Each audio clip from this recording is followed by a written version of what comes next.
What's up, nerds? Welcome to Nerds Gone Rogue, episode 102. I am your not bespectacled host, Matthew Keel, at Infinite_Rewind. Alongside me are my bros, Mr. Video in Chief at Corey in HD. How are you, sir? Great. I'm here. I built a swing, and Cleveland sports are mediocre again. Woo! All of them. Well, the Browns are below mediocre, but, you know, I think that the Indians above average, the Cavs are now average. Just brings it back to mediocre across the board. Browns belong where they belong. Super Bowl. The toilet bowl. And also with Where us, I take them every day. Oh! And they had a perfect season last year.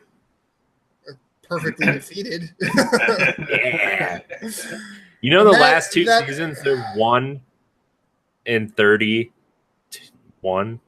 Wow. 1-31. That's crazy. Right? That's how math works, right? Yeah. 32 They games. won what game? You know that one team out there is like, you know, this year coming up, all the teams are training, getting ready for preseason next month, and they're all like, we will not be that one team to the Browns. They will go, what is it, 16? Yeah, they'll go 0-16. Well, now, there's no team that's gone 0-16 in a long time, is there? I don't know. The Lions did it.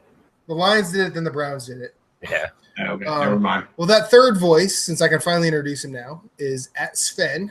Moose Cluel. How are you, sir? Yeah! I'm good, man. Cheddar. It's a lot of fun. Yeah, no, I wish it wasn't beef and cheddar. It was just a regular roast beef sandwich. Yeah, the roast beef sandwich, curly fries. Let me tell you about the Arby's roast beef sandwich. That's okay. I love He is going to digestively pay for it later. The regular Arby's roast beef sandwich with horsey sauce might be the perfect fast food sandwich. Oh, yeah. Yes, it is. I agree. I love it. And you know what? I prefer their potato pancakes over their curly fries because they don't make me poop quite as fast. I can actually make it home to poop. I'm going to have to look into those. I didn't know they had those. I will look into those. They're very good. Luckily, I'm already at home. Usually, I am at home when I eat Arby's because there's one like right up the road, and it's on the way home. Like if we're like, hey, let's get something for dinner, that's usually what it is. So nice. But nice. Yeah. We had breakfast for dinner tonight. It was very good. Oh, nice. Nice. Some sausage eggs. And some eggs and toast. And, you know, I threw a banana in there because... You got to eat something healthy, right? Yeah. That's what I'm saying. All right. Well, that's good. Yeah. It was good. My wife made it. But oh, very nice. Yeah. She does a lot around here that I don't. I should probably do more. That's fine. I have to coming soon. We should probably do more of that and less of this, but then we'd all cry. So probably no. So no. It's a balance. I gotta bring balance. That's right. It's true. Yeah. I gotta bring balance too, man. I've really been slacking off lately. So I'm actually really surprised that I'm on this episode, to be honest with you. So am I. Like we were talking about earlier, I was, like really just push. Hey, baby, can you have the baby like Thursday or Friday? Yeah. And it's like, now the kid's coming when the kid comes. Yeah. So. Jesse and Ed don't need me for Pow Block. I'll be fine. Have it then. That's true. Look, I already told her, I'm like, look, I have plans tomorrow night because friend of show, Joey Pease, is moving and we're going to celebrate. All right. And I'm recording a couple more videos with Ed on Wednesday. And then correction, Joey's moving because he got a new job. So congratulations to him on the new job. So, did I not say that? Did I say that? No, you just said he was moving. We're just qualifying. Oh. You just said he was moving. So I was just saying, hey, he's moving because of a new job. So congratulations to him. Yeah, and Wednesday morning I'm recording stuff with Ed, and I got to edit it. Right. That's so when the baby comes. And then the baby can come. Okay, I got to edit my videos. They can be uploading on the way to the hospital. I just have to have them edited and processed. Water's breaking as you're like downloading, and you're This like, motherfucker right here. I gotta hit the upload button, baby. Duh. And she's like, cross your legs. I gotta wait for this to process. Cross your legs. And she's gonna be like, it doesn't work like when you have to go to the bathroom. Riley's gonna be crowding, and he's gonna be like, "You think this intro works well, Sana?" Listen, yeah, you're probably right. Do you like intro A, intro B, or intro C? Let me play them through once, and then I'll play them all again. You think you're making fun of me, but I actually did that the last time around. I believe it. I believe it. I completely believe that. I do. Corey, what you been playing this week? Yeah, so I said, has anyone played video games? Yeah. I played a lot of Xbox One games to test out this new box that I have recently acquired. What new box? The Xbox One X. Oh, you can't help this guy. You mean an Xbox? Yeah. It makes games look a lot prettier. Does it? Yeah, it does. Cool. Oh my gosh. Woo. Like is that the 4K one? Yeah. Okay. I don't have a 4K a TV though, but it makes so you don't notice. Okay, great. I do notice.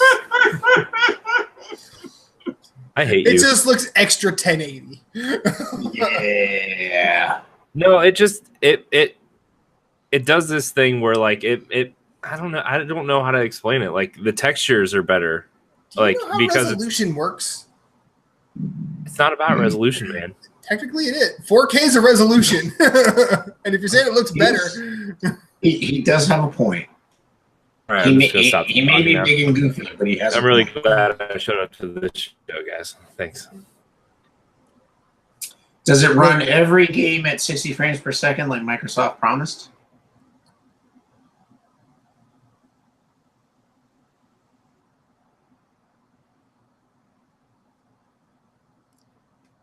Did Corey freeze?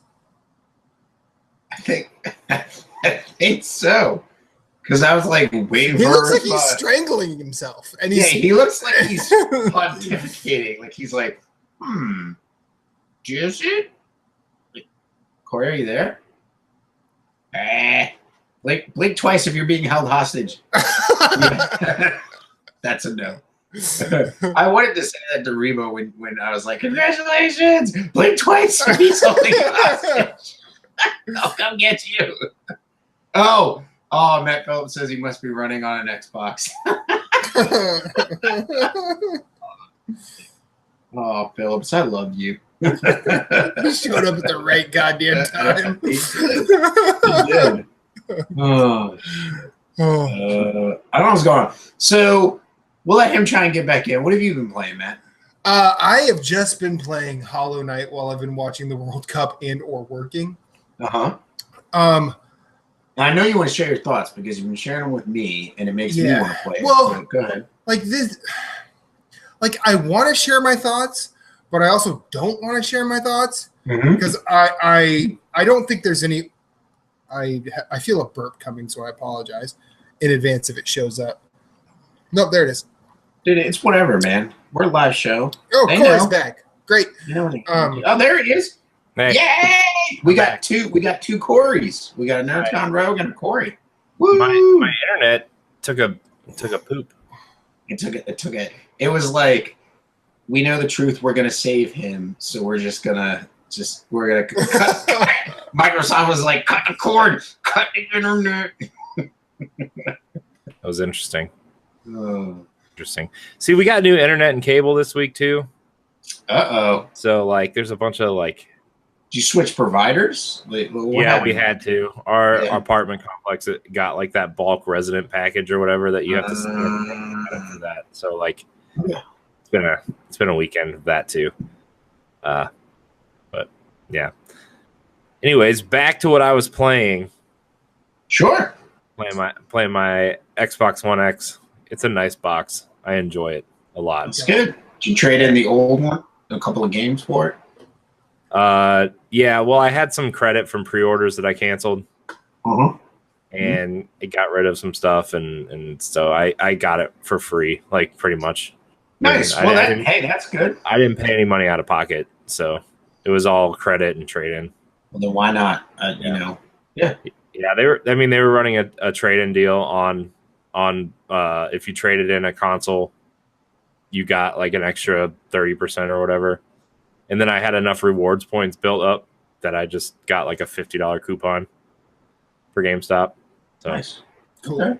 Oh, I was just like, you know what? I'm just gonna upgrade the box because like the Xbox One and the Xbox One S are like they're not the greatest boxes. They're just not. So I was like, I want my 1080p, eventually 4K Halo at 60 frames. 4K low. I've been playing a lot of Fortnite on Nicely Switch too, done. by the way. Yeah, you liking it? I do. It's fun. It's a fun game just to pop out of the dock and just play it. Good time. I almost won. I got down to the final 3. And I was shooting one guy, and then one guy ran up behind me with a shotgun. So that's not how you win in that game.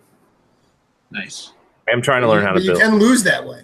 Yeah, that's exactly how you lose. Shotguns are not a fun way to lose. But No. Neither are sniper rifles. I fucking hate snipers. No. I haven't. I think I got into one match, and I think I even quit before the match was over because I was like, I gotta go do something. So like I jumped in, and it asked me for my my Epic account. I'm like, no, I don't want to set one up. Well, you might not save your shit. I'm like, no, I don't fucking care. It's Switch. I don't care. Like. Well, if you already logged in on PS4, you can't play on Switch. Right, and I have. I'm logged in on PS4, so on like Jason says, Switch is going to be like that quick. I got 5 minutes in the morning. While Kelly's getting ready, and we're going to ride into work together. I'll play a quick round, and then move right along. Mm-hmm. So it's not something I'm going to invest a lot in on the Switch. Whereas I would the PS4. Mm-hmm. Yeah. So, especially since I've already invested money on the PS4 version. Yeah. And I linked my Xbox to my I had because I already logged into my PS4 on an account, so I had to make a dummy account for my Xbox and Switch versions. So I linked those all up, and like I was trying crossplay and stuff, and crossplay actually works like seamlessly. So I had one of my friends get on Fortnite, and I was testing. I was like, look, I need to see if this works because it's going to be pretty amazing if I can just sit here. And I plugged in my chat headset into my Switch without the stupid phone app. Mm-hmm. We were chatting. We were just chatting it up, having a good time. So they're basically Nintendo's bending everybody over the table. Yep. Good to know. Yep. I'm glad I don't play my multiplayer games on my Switch. It's funny because all the third-party games now have patched their games for voice chat on Switch, and Nice. the only games that require the app are the Nintendo games. And people are probably like, "Fuck that! I'll just use the PlayStation 4 or the Xbox Live party chat, and we'll talk through there." Because that's what me and Jason did when I first got a Switch and I got Mario Kart. Yeah. When we were playing Mario Kart together, we were chatting through PSN. Yeah. We were trying to get a couple rounds in before we switched over to whatever we were going to play, for the bulk of the night. So, yeah. So like, I know Doom patched voice chat in for their multiplayer. Payday patched it. patched it in. Fortnite patched it in, and there's one other game that's multiplayer. Oh, I think Minecraft has it too.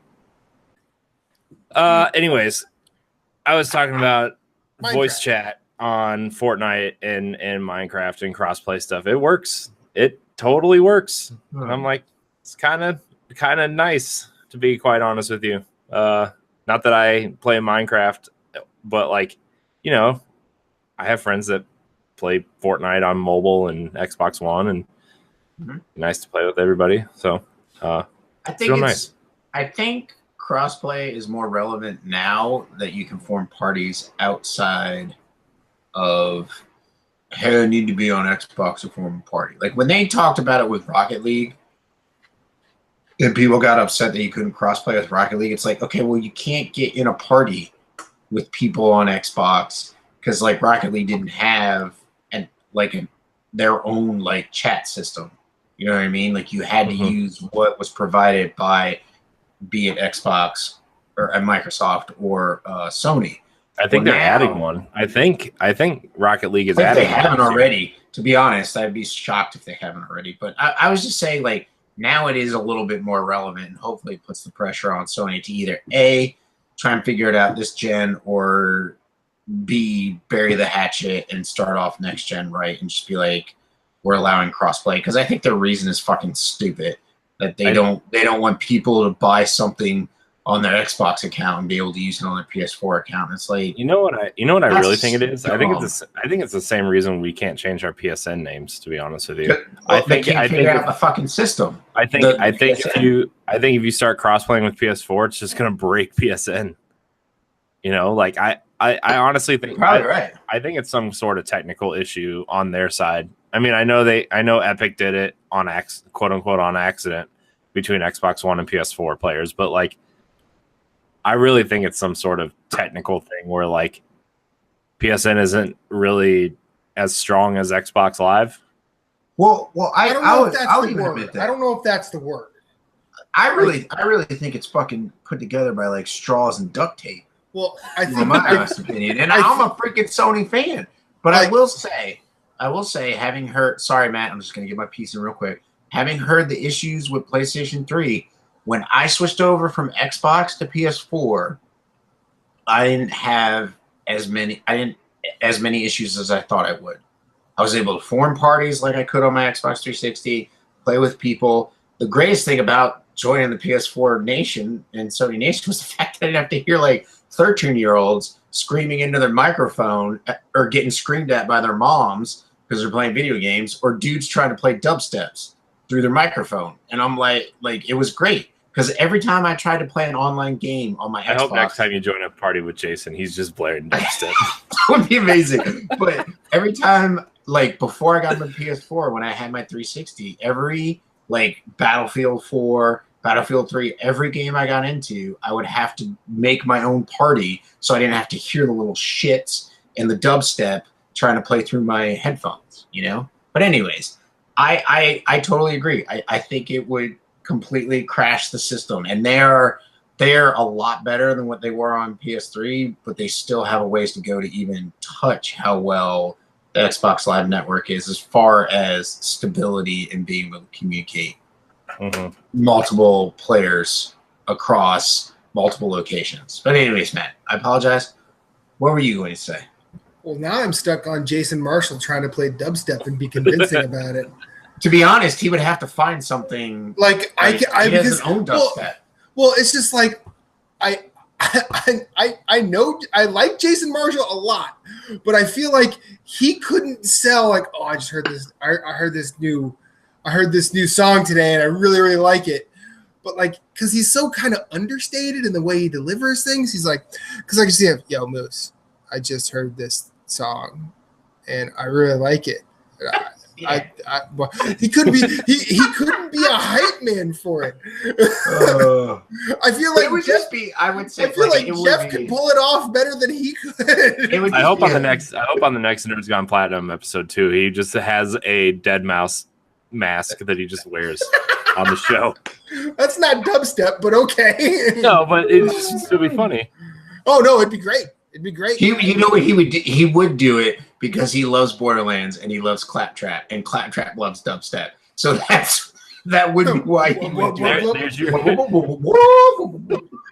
There's your very loose affiliation with dubstep. We got there. Good. I did my six. Now back to the PSN thing you guys were talking about. I don't think stronger is the word. I think I'll say better constructed, because I think when the people who constructed Xbox Live conceived it, they recognized that people would change and people would want to change certain aspects of their account. Right. and the network itself would have to change as networks changed. And I think Sony saw 2/3 of that picture, and the other third is where the PSN names is. Yeah. And where like all of that stuff is super hardwired to payment information, maybe. That's probably why you can't. That probably ties into it. I mean, because I know very little about this just because of my loose affiliation with it, working at a self-publishing company.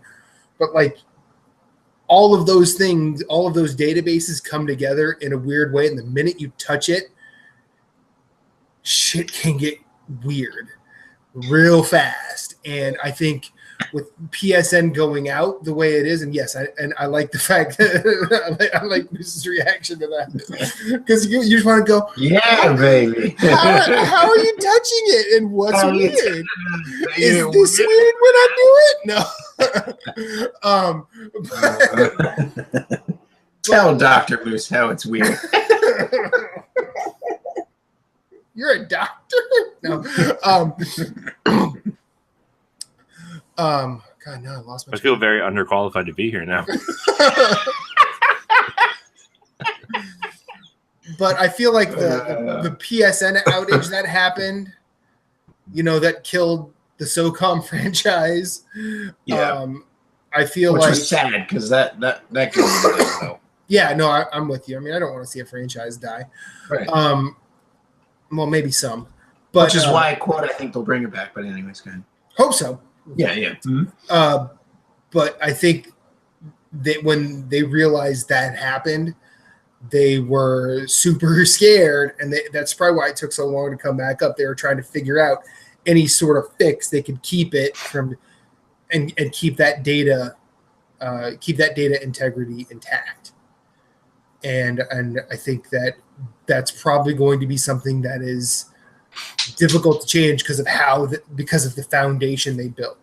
Whereas Microsoft probably said, okay, here's the foundation, but we need all of this stuff to be changeable. Yeah. Whether or not, we charge for it. Well, I think the funny thing is, like they're both just trying they're trying to get money out of their customers, but they're also trying to provide a service.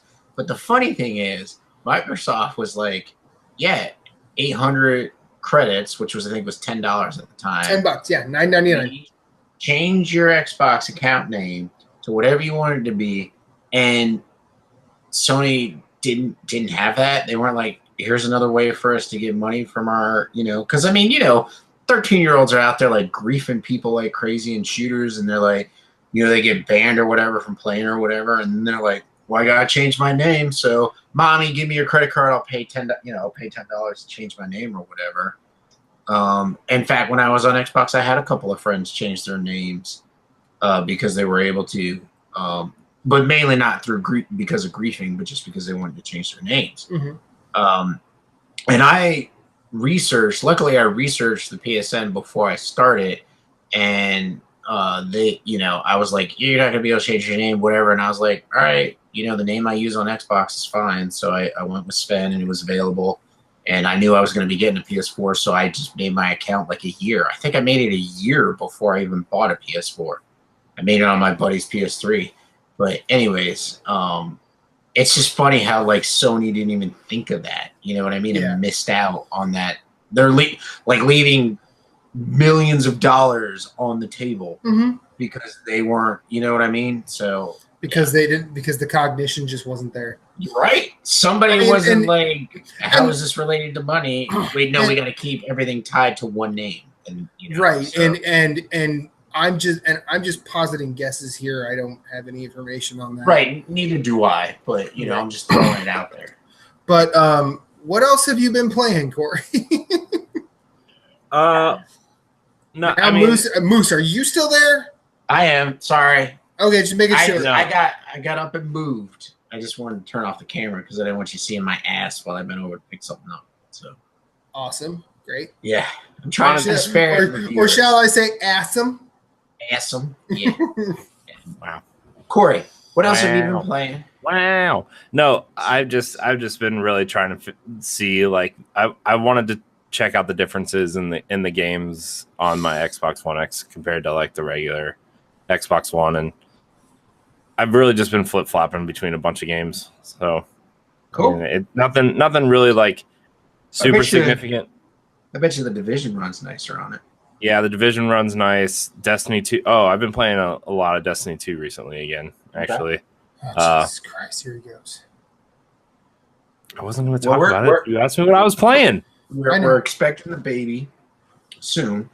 So I think he's just trying to get his gaming in while he can, because I have a feeling everything he owns will collect dust once that baby comes.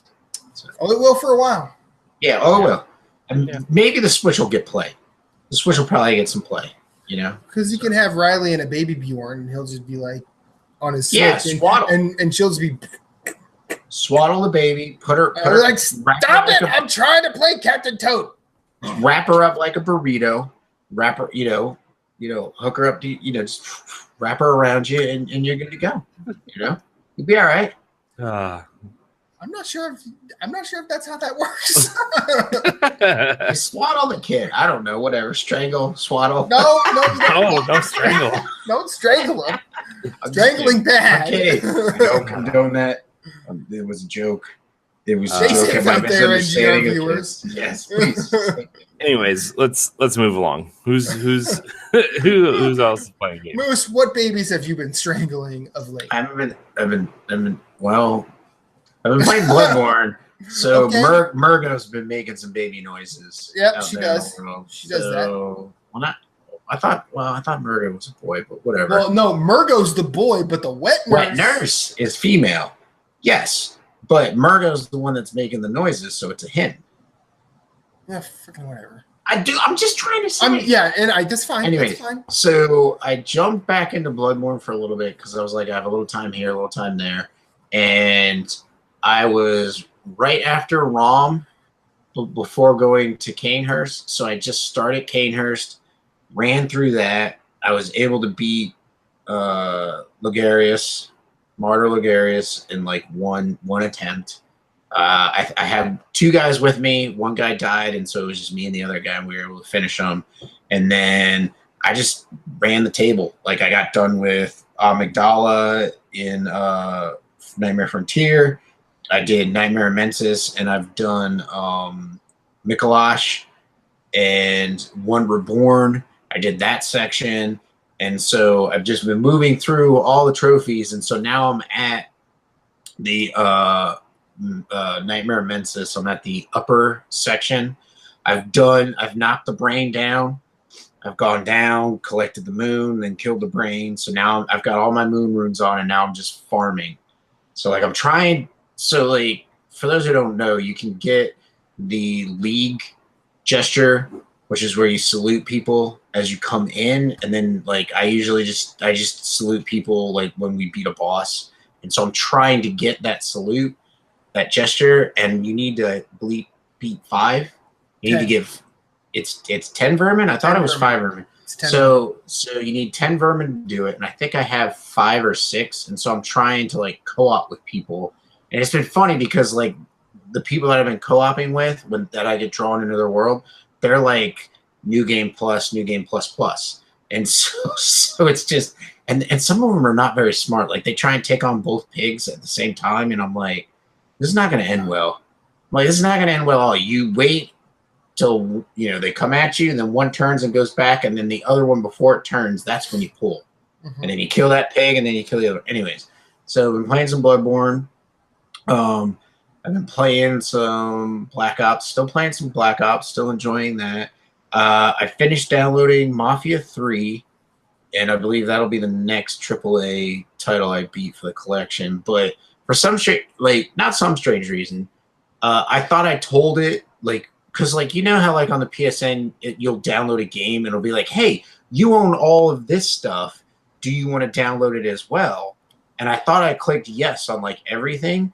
But when I went to start the game up, it's like your save file, you're missing these files, and so your save file will not load properly, and you might lose progress. And so I quit trying to load the game to play, and had to download 3 DLCs for my save file to be all right. But anyway, so now that that's downloaded, I'm looking forward to trying to hitting that like later in the week. Like I'll probably America's Freedom Day, Wednesday, I'll play it, or probably Thursday. See what happens. But that's pretty much what I've been playing. That's it. Matt, what have you been playing? I've only been playing Hollow Knight. I downloaded the Captain Toad demo, played that. Bless you, sir. Still really like that game. Bless you, Corey. Have you tried the Octopath Traveler, the new demo? No. Okay. Like every time I look at that game, I'm like, there's something there, but it's not really an itch I want to scratch, personally. It's not clicking with you? Yeah. Itches and scratches. That's what happens. There are 3 main things you need to do in Hollow Knight, and I have finished them. Now I am basically at the end game. Cool. I think I have a couple of places I need to go just to complete and fill out the map. And I'm pretty sure there are 2 or 3 bosses I have not fought, so I'm going to try and explore till I fight them. And the only reason I say that is because well before Hollow Knight came out on Switch, I came across this video that said all Hollow Knight bosses ranked, and I'm like, okay, I'll look at these. And that was just another thing that got me super hyped for that game. And I haven't gone back to it since I've started playing, but I kind of want to go and see who I'm missing, but I'm going to avoid it. This game is really, like, I don't care that it came out in 2016. This is, or 2017. It came out in 2017. I don't care that it came out. It's probably going to be on my Game of the Year list. I feel like it's new enough, and it's definitely new to me this year, and there is enough special about it that I'm willing to champion it, and I don't care what y'all say. The combat in that game and the Metroid aspects of it only get better as you play it. I've gotten to a point where I've done some upgrading and found some things, and I feel like if I go back to the early game areas, I'm definitely a boss. But if I go to where I'm supposed to be heading, it never gets easy. You never become a beast at the game, and I fucking love it. And already there are 2 aspects of that game that I'm not going to go into probably till Game of the Year time that have touched Matt's heart in a way that I will remember this game for a very long time. And as I explained it to Reba, and she's like, "That's really, like, as an outsider, that seems kind of insignificant, but for some reason, it really resonates with you." And she was like, "I can only guess it because you've been playing the game and really enjoying it." But yeah, that game is fucking cool. And I told Moose, I'm like, wait till you have time to play it. Corey, I still don't really know where you stand on Metroidvanias, and I know it's probably going to be kind of impossible with the impending child. But I would keep this game in and around your radar. It's on my Switch wish list. I would keep it there and just like, I feel like when that game comes out, you kind of need to look upon it from a distance. Well, when that game comes around for you being able to play it, you kind of have to commit to it. I don't think you need to like play it every day or play it for long stretches, but I feel like you kind of have to have a place for it. Right. Like yeah. If I didn't have the World Cup going on right now, I'd probably be playing a lot less of it. Yeah, which would be a detriment to it. Yes. Yes. But I think because I've had that, and there was one day where I actually watched 6 soccer games while I was waiting to go to work. And because of that, I was actually, I had actually sort of made my decision that day to I'm not going to look for an external map like online or something to find out where I need to go. I'm just going to just go and explore and really try and dig into these areas. Yeah. And yeah, this game is something that everybody should play. Like this, I don't know if it takes the Metroidvania a step forward, but it feels way more. It feels really important in that space, and I will champion it for as long as I want. The only other thing I will say, and this isn't something else I've played, but I found out about Binding of Isaac 4 Souls. It is on Kickstarter. It is a card game. Yeah. And I watched the Kickstarter video today. I posted it in the Nerds Gone Rogue Facebook group. It's actually a pretty cheap investment. It's $55, I think, for a copy of the game, which is super cheap. And with that, you get any stretch goals that come out. So $55 gets you a game and whatever stretch goals happen. I haven't really dug into those because they're actually kind of they're listed in a very weird way. But that game looks cool, and I will give Ed McMillan my money. I think that's it for what we've been playing. I think so. Yeah, that's good. All right. Yeah. Well, for the main topic of the show, we are answering questions from our viewers and listeners. We have 1, 2, 3, 4 of them. And first one comes from Deshaun Malone. The ever-present Deshaun Malone. Mm-hmm. He says, I know it's real early, but what do you think Xbox Scarlet and PS5 will be/do that Xbox One and PS4 do/don't do or do well? What would you want these systems to be? Moose, any thoughts?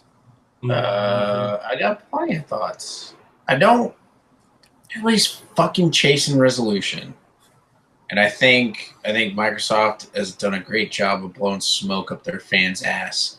True. Like, oh, you gotta get 4K, you gotta get 4K. No, fuck you. Well, Frame Phil rate. Spencer said in multiple interviews that their next box will focus on frame rate Which is good. and AI, and like more dense areas to explore while hitting that frame rate. Because he said, like, you look at games today and like graphical fidelity is hitting diminishing returns to the point where not everybody's still happy with their 1080p TVs. And he's like, yeah, we offer a 4K box that's a premium experience, and so does PlayStation, but like people are content with their 1080p TVs still, and it's like we need to give them something more. And so he said for sure Scarlet's focusing on trying to hit that 60 frames like all the time. See, that is what scares me when they say trying to, if that is a direct quote, but whatever, it might not be. No, don't fucking try and hit it. Hit it. Hit 1080. And this is my thing. Like, if you want to, like, if you're a console gamer and you want to be taken seriously, like, get seriously with your investment. Like, if you think about it, a lot of people bought an Xbox. That was $500.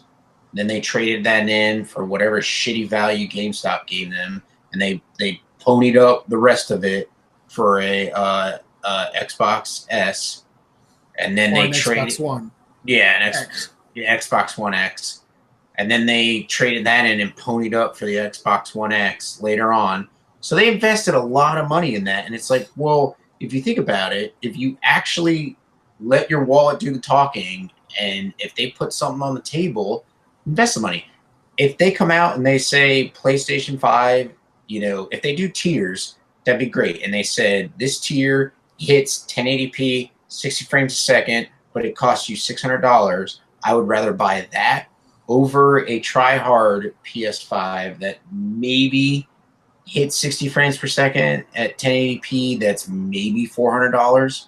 I'd rather spend the extra $200 to get my frame rate, or if they can lock in the frame rate and it's great, like I've been talking about it, God knows how long. I want better AI in a game. Like I said with like on the spoiler cast for Wolfenstein 2, Shadow of the Colossus, where I just like give me smarter AI. Like don't just make them hit harder and be a sponge fucking bullet. Like make them smarter. Like that's what I want. And if you can give me the processing power to get that, that's what I want. You know what I mean? Like the only thing that's going to make me upgrade is if a game that I'm looking forward to, a sequel, like we were talking Horizon Zero Dawn 2, if that's a launch game, if Bloodborne 2 is a launch game, if there's something that I really want as a launch game, I will buy a PS5 at launch. If not, I'm going to wait. There's no reason for me to upgrade. I don't have a 4K TV yet. Looking at what is in my purchasing future, it is not on the docket. It is way down on the list because that is definitely a luxury for me. And I don't need it because my 1080p TV, which, spoilers, it is a Sony Bravio TV, but it still looks really good. And the PS4 Pro looks really good on it. So there's no reason for me to upgrade to 4K. So give me the frame rates, you know, and like I was saying, don't say, oh, we should be hitting 60. Fucking hit 60 at 1080p. And then you can talk to the people that want 4K and say, well, we might lock you in at 45 or it might be 30. You know what I mean? Like you were saying. It cannot be 30. It's gotta be I mean, you gotta compete. You gotta start competing with PCs. Yeah, that's the thing, is like, you know, you guys have both been pretty vocal about, you know, talking about building PCs and whatever the next time around, and the only thing that's really going to get you to buy a console is like if Bloodborne 2 comes to PS5 or you know, something of that caliber is a PlayStation exclusive, you know, a third Neo game, like, you know, those types of games. I mean, and I know Neo came to PC, didn't it? So I guess that didn't, but you know what I mean? Like, yeah, eventually. You know, but it was an eventual thing. But yes. And like investing in a PC is a good move for people who want that. And like I think console gamers are getting to that point where they're like, you know, I want something that looks like a PC, that runs like a PC, but I can just plug into my TV and play it. And like that's where the next generation needs to succeed, is like there's uncapped frame rates on PC. Well, consoles are never going to hit that, but you got to make sure they can have at least 60 frames a second. Like that's smoothest. You got to make sure like, oh, this densely populated city does not look as dense as it does on PC. These enemies don't, like, they are clearly moving in patterns instead of like reacting to you. Like in you know, that's something I think Microsoft has been very vocal about. I'm not sure about Sony, if they've ever really come out and said, hey, we're working on AI and frame rate or whatever. You know, and even God of War, that frame rate mode is not 60 frames a second. Yeah. You know, I mean, sometimes it hits it, but it's more in that hovering around between 40 and 50 frames a second. And it's like, well, at that point, I would rather just play at the locked 30 with better graphics, because it still doesn't, like, I can't really see the difference between 30 and 40 frames. If it was 60 frames, I would be playing that. Like Rise of the Tomb Raider, I played that in the 60 frames a second on my PS4 Pro. And like, yeah, the enhanced visuals, that game looked amazing, but like it stuttered. It was struggling to hit 30 at that enhanced visuals. And I'm like, this can't happen. You've got to hit both. And like with diminishing returns on graphics and stuff, like we said, like this is the next step. Like, you know, I think the next Xbox and PS4 or PS5 or whatever, it's going to be a box that sits under your TV that's going to do the 4K 60 frames a second thing. But also, I think, you know, they're going to have, I think they're both going to be a family of devices. You know, I think there's a real possibility you'll see like a Xbox branded Surface tablet or a Vita 2 or something. And like, you know, I think somehow like remote play / streaming is going to be a big thing next gen. not necessarily on the box itself, but to your phone, to a tablet, Right. to your laptop or whatever. Or even to download. Sony's mentioned that they're looking at mobile gaming again, and it doesn't like they could if they were smart, they could make a Vita 2, give us the two shoulder buttons, and they could price it pretty well. But then they could also be like, well, our games can play on your Android phone as long as it's past this generation of phone. It's like the Pixel 3 and beyond, the iPhone 10 and beyond, or whatever their stipulations would be. And then you could just be like, okay, well, all your indie games that you want to play, you could just put them on your phone and play them on the go, and just take a DualShock 4 with you, or like a Bluetooth controller, and sync it, and that's how you can play your mobile games on PS5, your PS5 games that are cross-play. Like I think that's what Sony's really gonna do. I don't see them doing like a dedicated piece of hardware for mobile gaming. I see them more along the lines of taking what Nintendo did with the Switch and kind of just being like, okay, we'll do it as a service. You know what I mean? Kind of like ape that from it. But then again, I could be wrong, and they could come out with a Vita 2, which I mean would be awesome. I'd buy it. But Matt, what do you think? What would you expect out of the next PlayStation or Xbox? I want to get into the resolution versus frame rate versus AI debate with y'all, but I don't know enough. I mean, I feel like I've heard Captain Canada say enough that like it is not as easy as you think it is, and it's not. It requires more processing power than you think. Right. No, and I understand. You look at someone like Microsoft, who is a services and a tech company, like the third wealthiest company in the world, I think can invest in some processing. Right. I'm not saying they can't invest in it, but is it going to be viable for consumers? I mean, that's where like these companies have to look at what they used to do in the past, where like we're going to sell our price, we're going to take a hit on the box and make the money off the software. And like next gen, I expect games to go up $10. Like a retail game goes from 60 to 70. I really expect to see that. Right. I don't really know. Like, I think they're gonna if they want to hit these ranges on these boxes, they're gonna have to take a hit on the price of the box. Or they're gonna have to be extremely smart in their marketing, and they can. But see, the problem is like I said, they could have the tiers, but if they have the tiers, then it's just going to be kind of what we have now, where it's like watered down. Like it's almost where they have to come out of the gate and say, "This is what our console is going to do. This is what it's going to cost you." And they say that, but then they say, "This is why it costs that amount." Okay, you're getting better AI, you're getting better resolution, you're getting faster gameplay. You're getting 60 frames per second, which is delivering you faster gameplay, comparable to the PC. So no, you don't have to go out there and build a PC.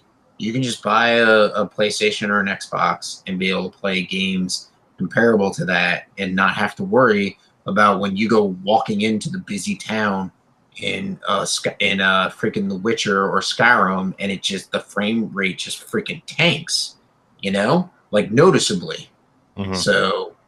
I think that's their selling point. I would love it to be that way. Genuinely would. Not. I think. Well, here's what I will say. The next generation has to have. Outside of all of that, just because I don't want to say it should have that, because I don't know what it takes to do it. I'm going to say. Everybody has to play nice. Crossplay has to be a fucking thing this time out. Yeah, that's a smart move. I mean, because look, let's say let take us three for example. Yeah. As Moose brilliantly said before the show started, like Corey has a baby on the way. That baby's going to take a lot of his money, whether he wants it to or not. Also, because of that investment in a child, he's probably going to have to pick a console side. Yeah, on the next generation. And of the three of us, the most likely to go green is Corey. That's true. That's not his fault. It's just what he loves. Gears of War. He loves Halo. Halo. So naturally, that makes perfect sense. However, if there's a third-party game that all of us will play, Corey shouldn't be left out of playing with us, and we shouldn't be left out of playing with him. I agree. And fucking all this console wars bullshit needs to stop. Like, I am really tired of the few and far between times I actually go on Twitter. I see two arguments happening. One between conservatives and liberals, and the other between PlayStation owners or ponies and Xbots or Xbox owners, whichever way you want to look at it.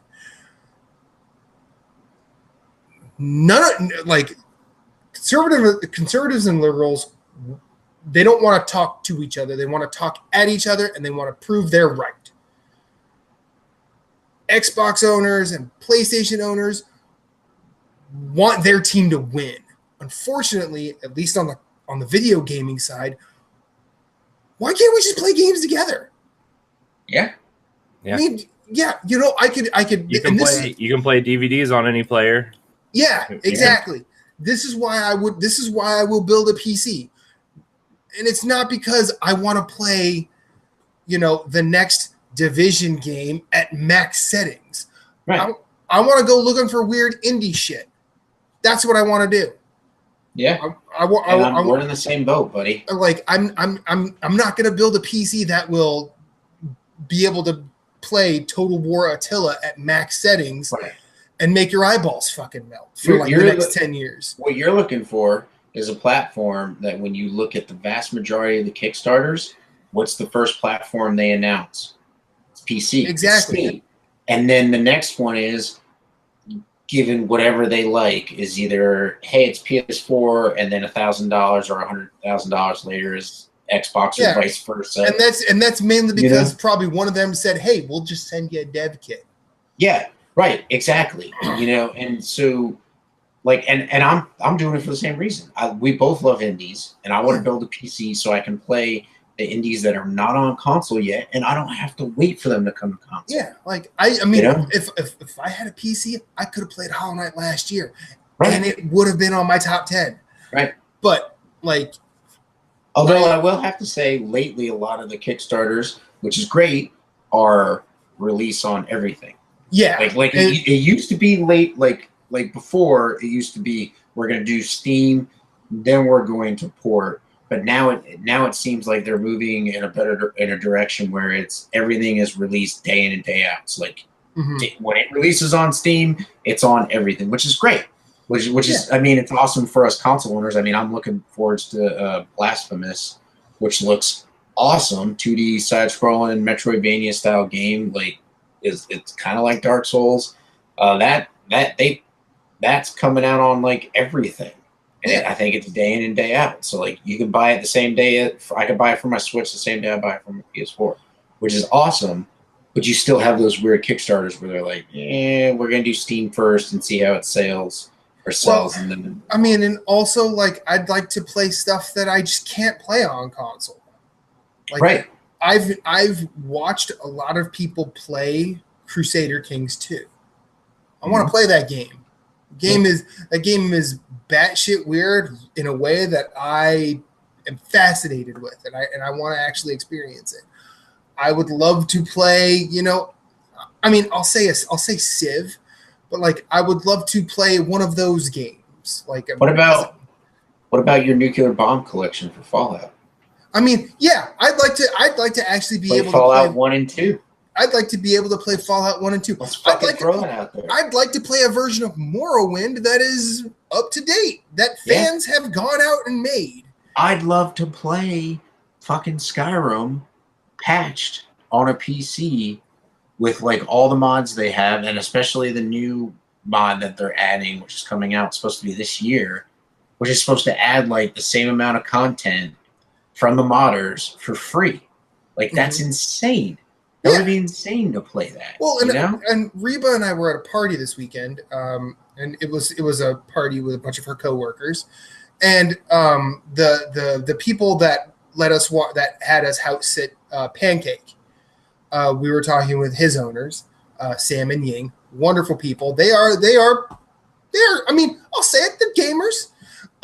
But Sam is super into Elder Scrolls, and he told me about this thing called Enderall that I had never heard of.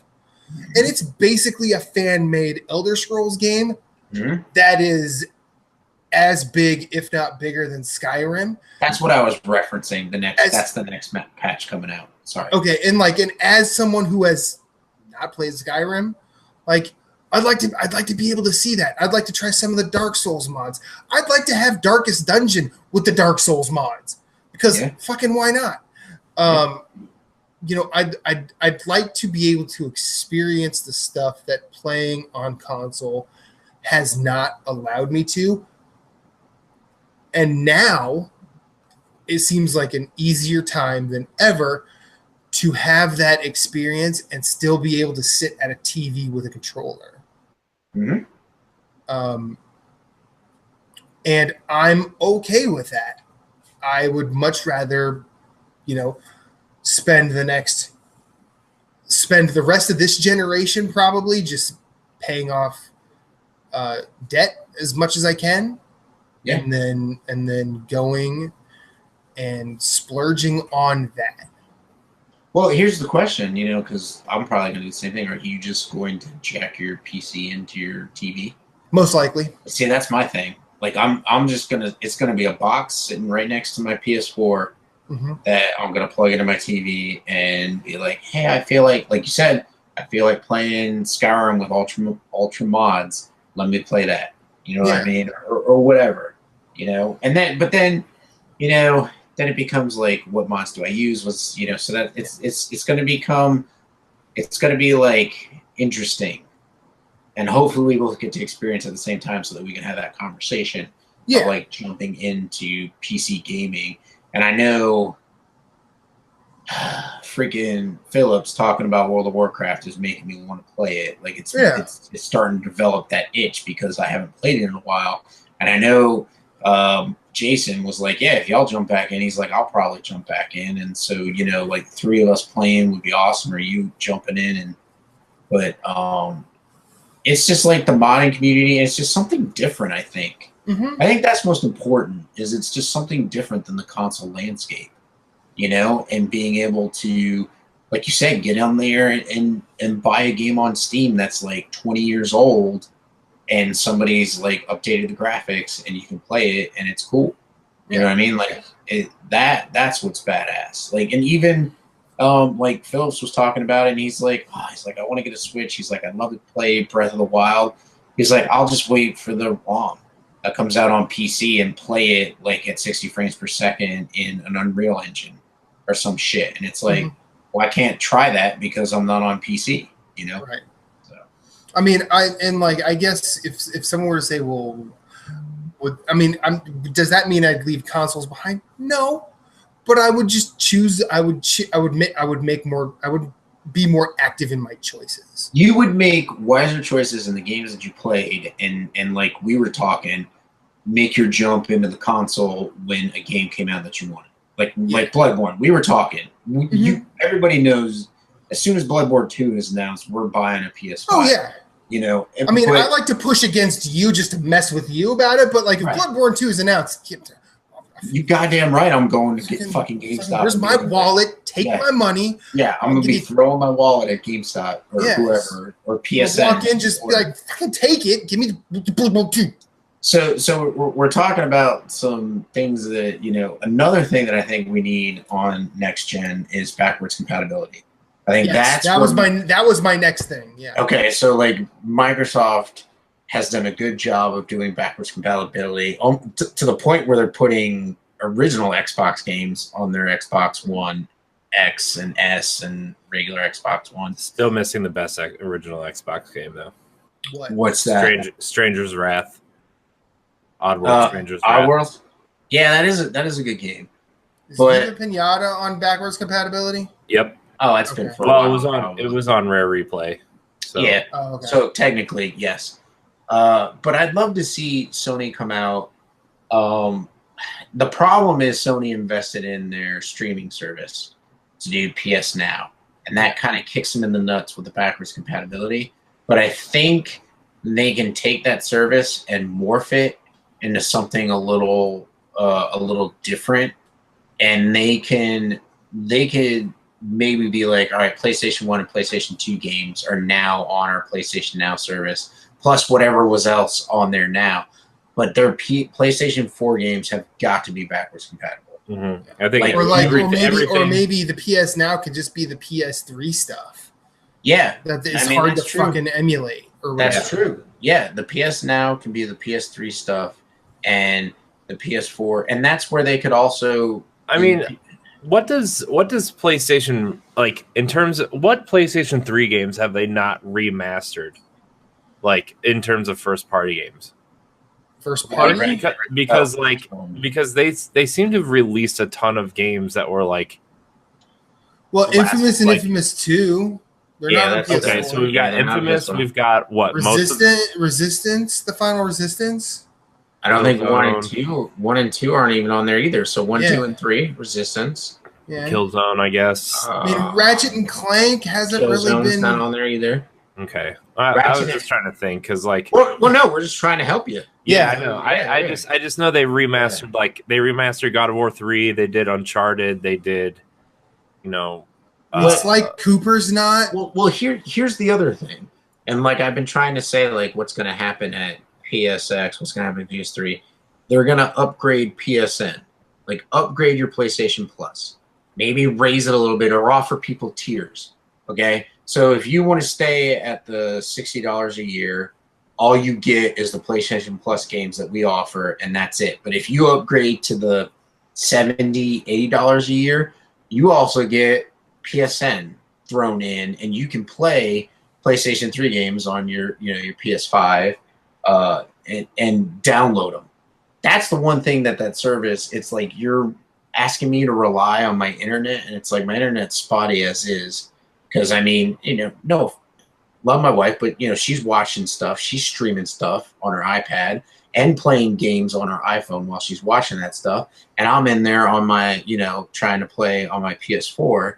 So we're trying to share the same network. So streaming might be a little bit glitchy or it might be a little bit laggy, and so it's like, let me download the game. So that could be their next service, And like the net neutrality hasn't taken effect yet.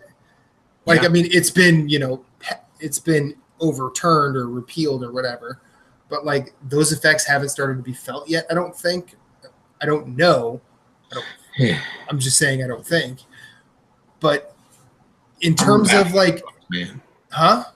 Said they're putting in an apartment complex like right down the road, which is going to be 300 to 400 extra people living on my street, Mm-hmm. drawing from internet.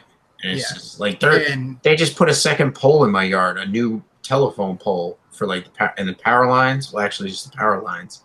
For the power lines, didn't even ask me. Just dug it, put it in my yard, and so they're upgrading our power because they know that complex is going to draw extra power, and it's just like I can't wait to see what's going to happen.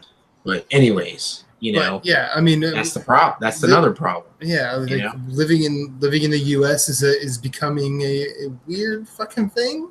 Yeah.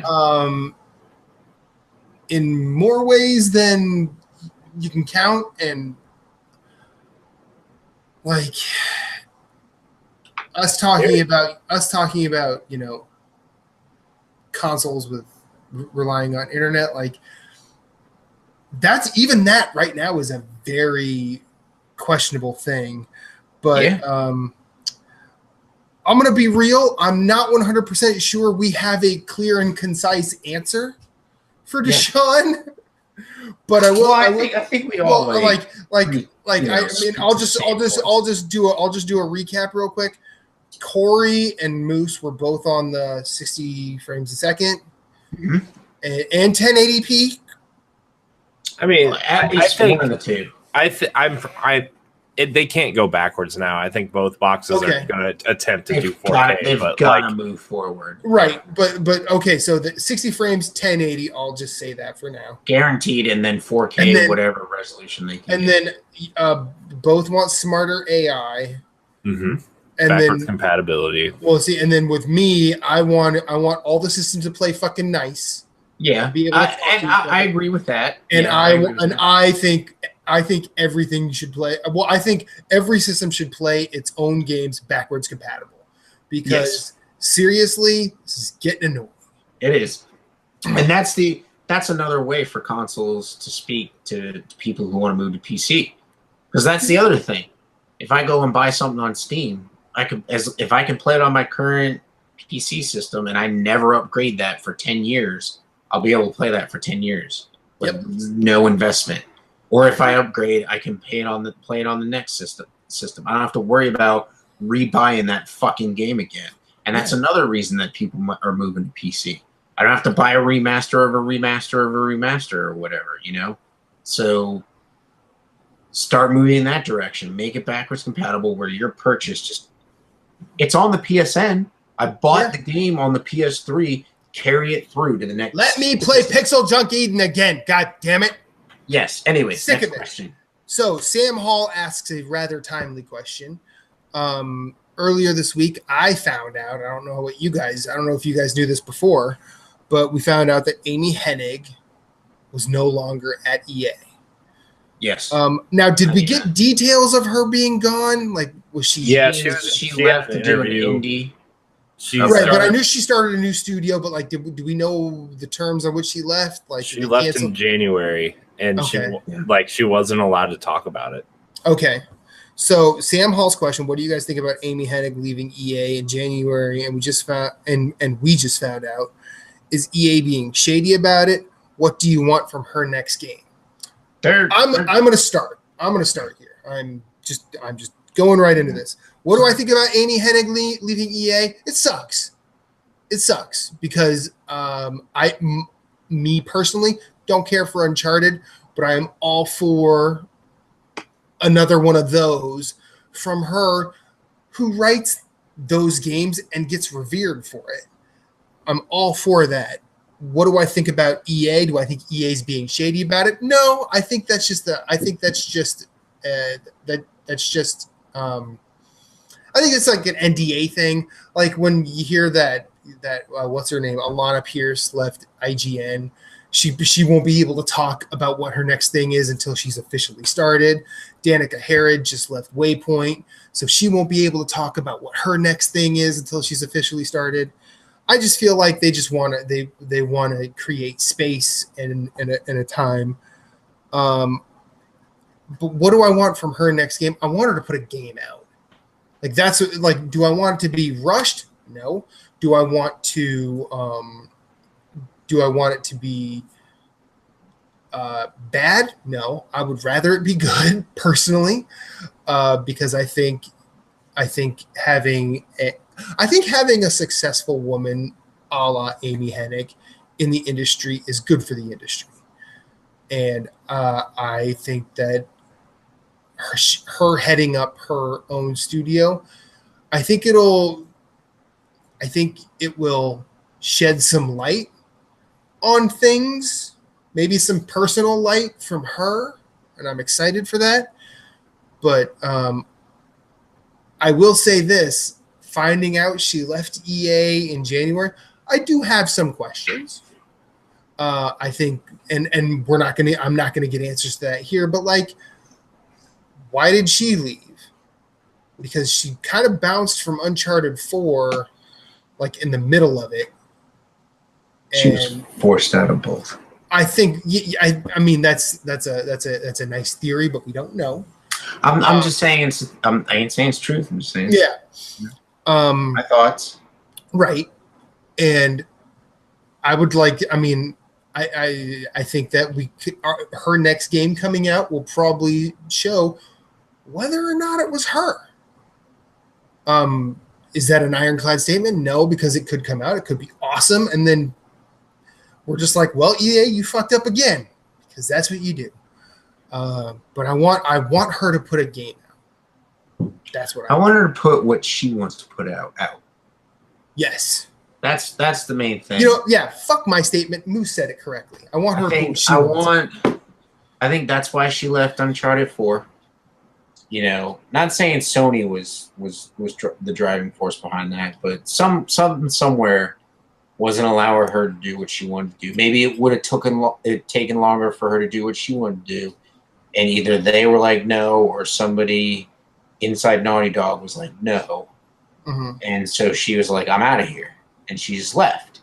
And I have a feeling it's EA. Come on. The only good thing that they got going that I love anymore is Battlefield. I love Battlefield. I loved it since Battlefield 3. I know I'm not as into it as the people that have been playing it since Battlefield came out before EA bought DICE.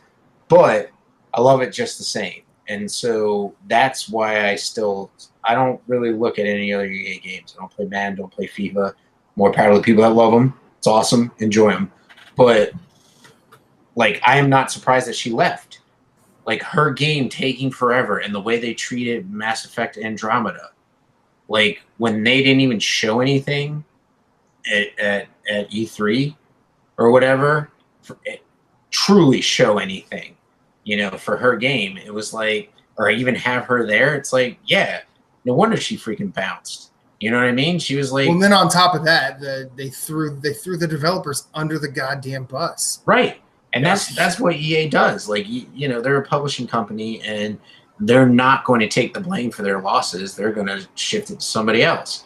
And, Visceral was a great development studio until they tried to make them make more money with the games, with the Dead Space games, and then the games went to shit. The same thing's happening with Mass Effect. Same thing will happen with Dragon's Age.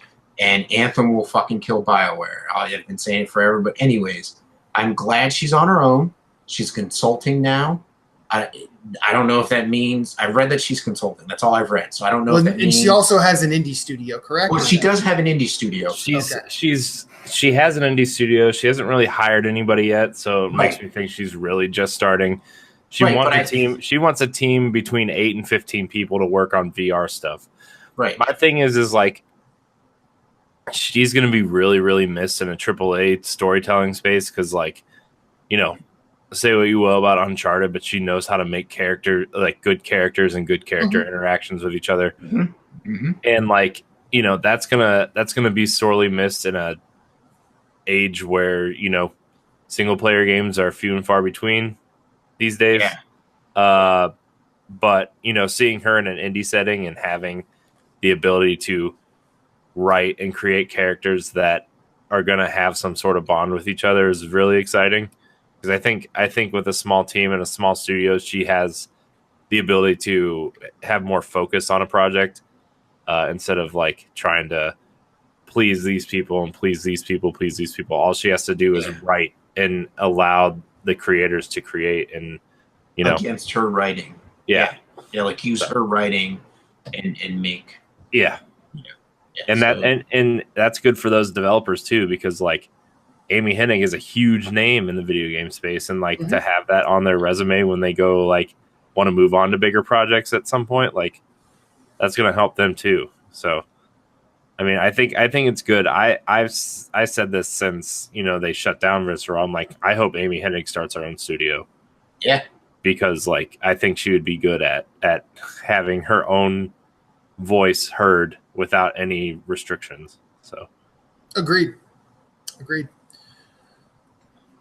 So I'm gonna move on. We're gonna move to Jeremy Hosteller. No. Yes. This one's funny.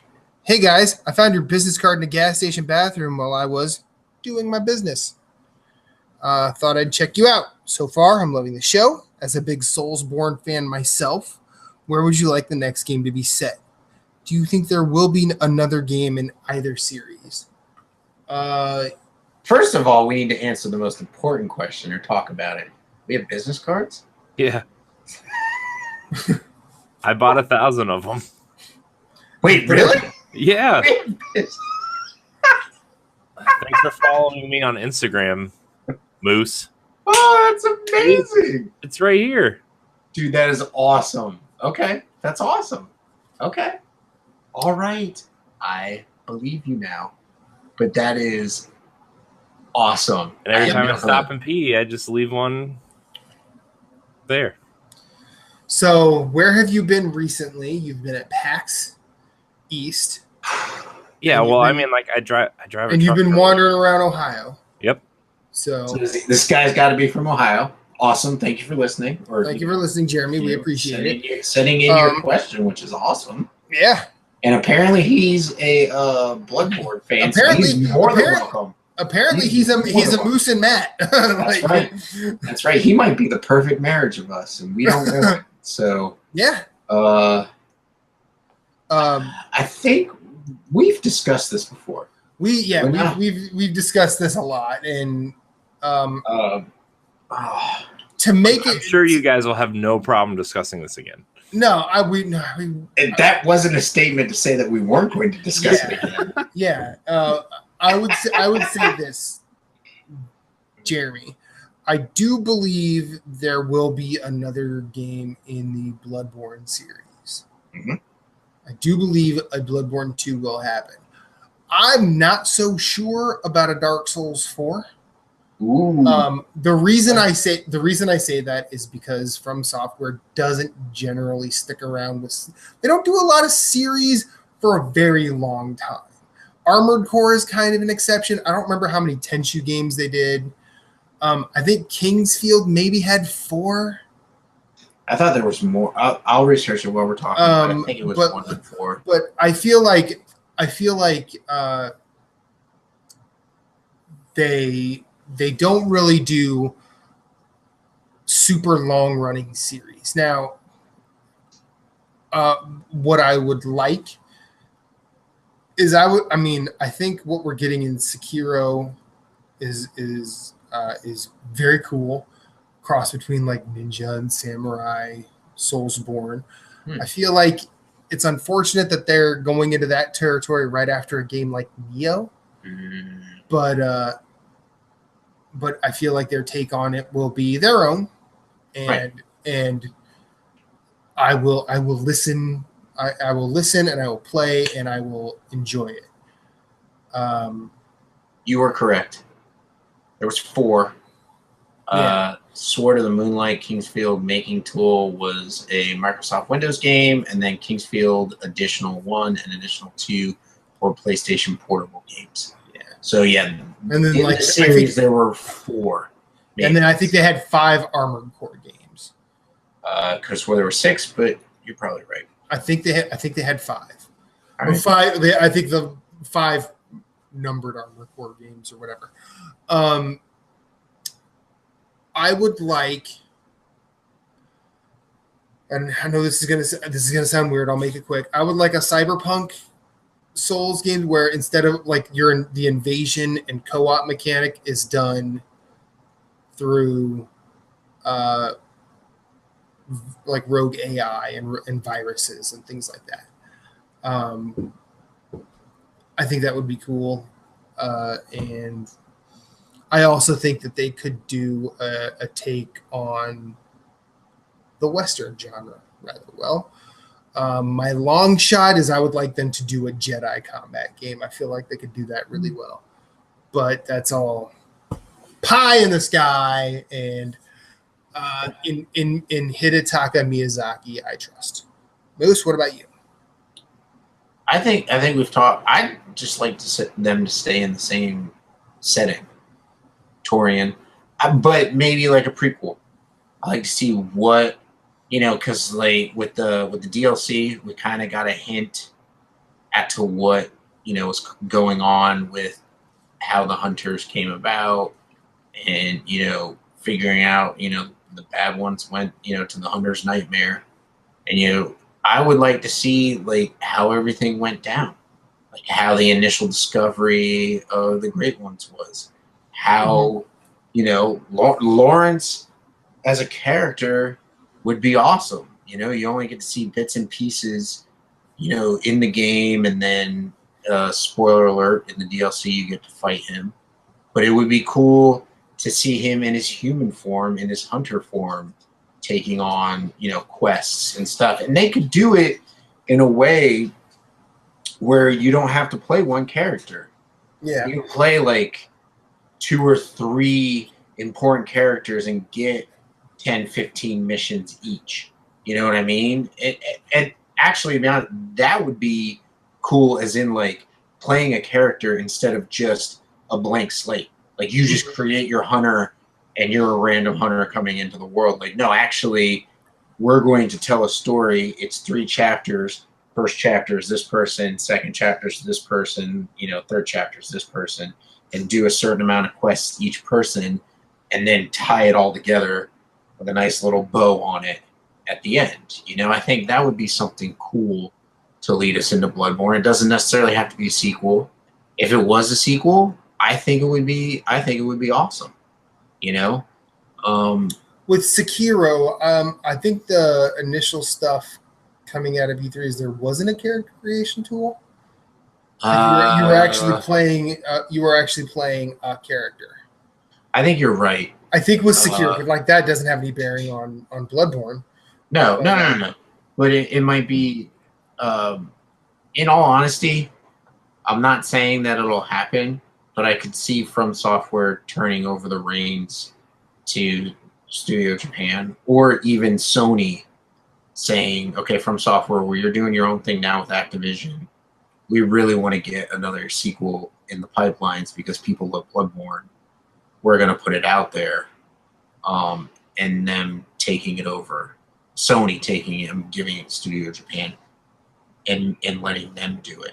You know what I mean? Where it could kind of be like From Software, he is a consultant on, plays it every once in a while, and it's like, oh, tweak this combat, tweak this. But then also, like I stated before, it didn't show up this year so far.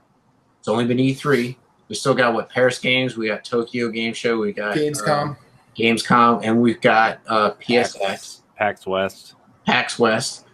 But given the life cycle, them stating when the life cycle of this current gen is going to end, I could totally see them working. From Software is finishing their game they're working on now. It comes out next year. I could see them already taking part of that team and working with Studio Japan again and saying, all right, start Bloodborne 2 so we have a launch title when the PS5 comes out. Because that would be... So Bloodborne came out, March of 2015? Yep. 2010, that's 5 years. You know what I mean? That's enough time. That's enough time for Miyazaki to go to Studio Japan and be like, hey, here's what we're looking at. This is my design. Kind of get something going in the engine that we've worked on, and let's get some groundwork going, while I work on this other thing, Or I could be, trying, that's, like you said, pie in the sky, and it could be a game that's another 3-4 years out. In all honesty, like Phillips asked me that question, I'd rather have From Software do the next Bloodborne with Studio Japan. Obviously, I'd have no problem with them collaborating, but I really want them involved, like a 50-50 or whatever.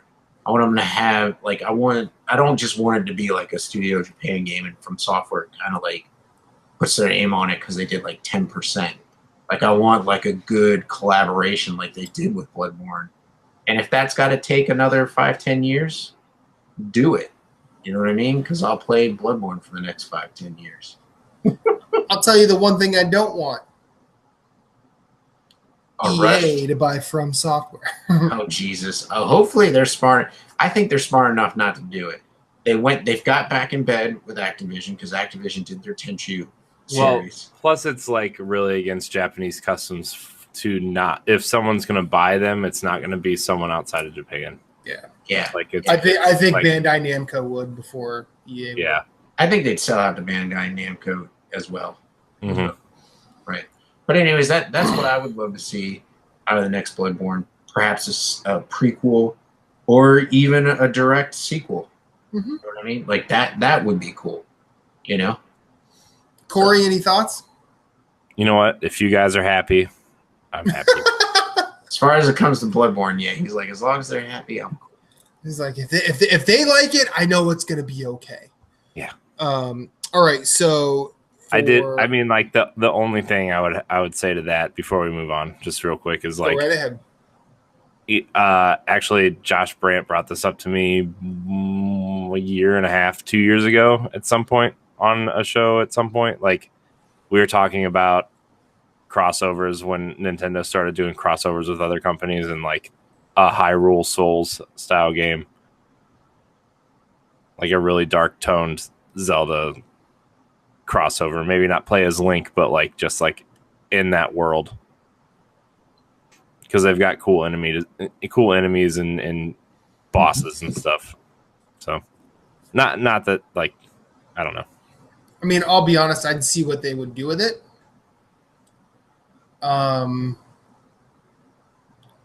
But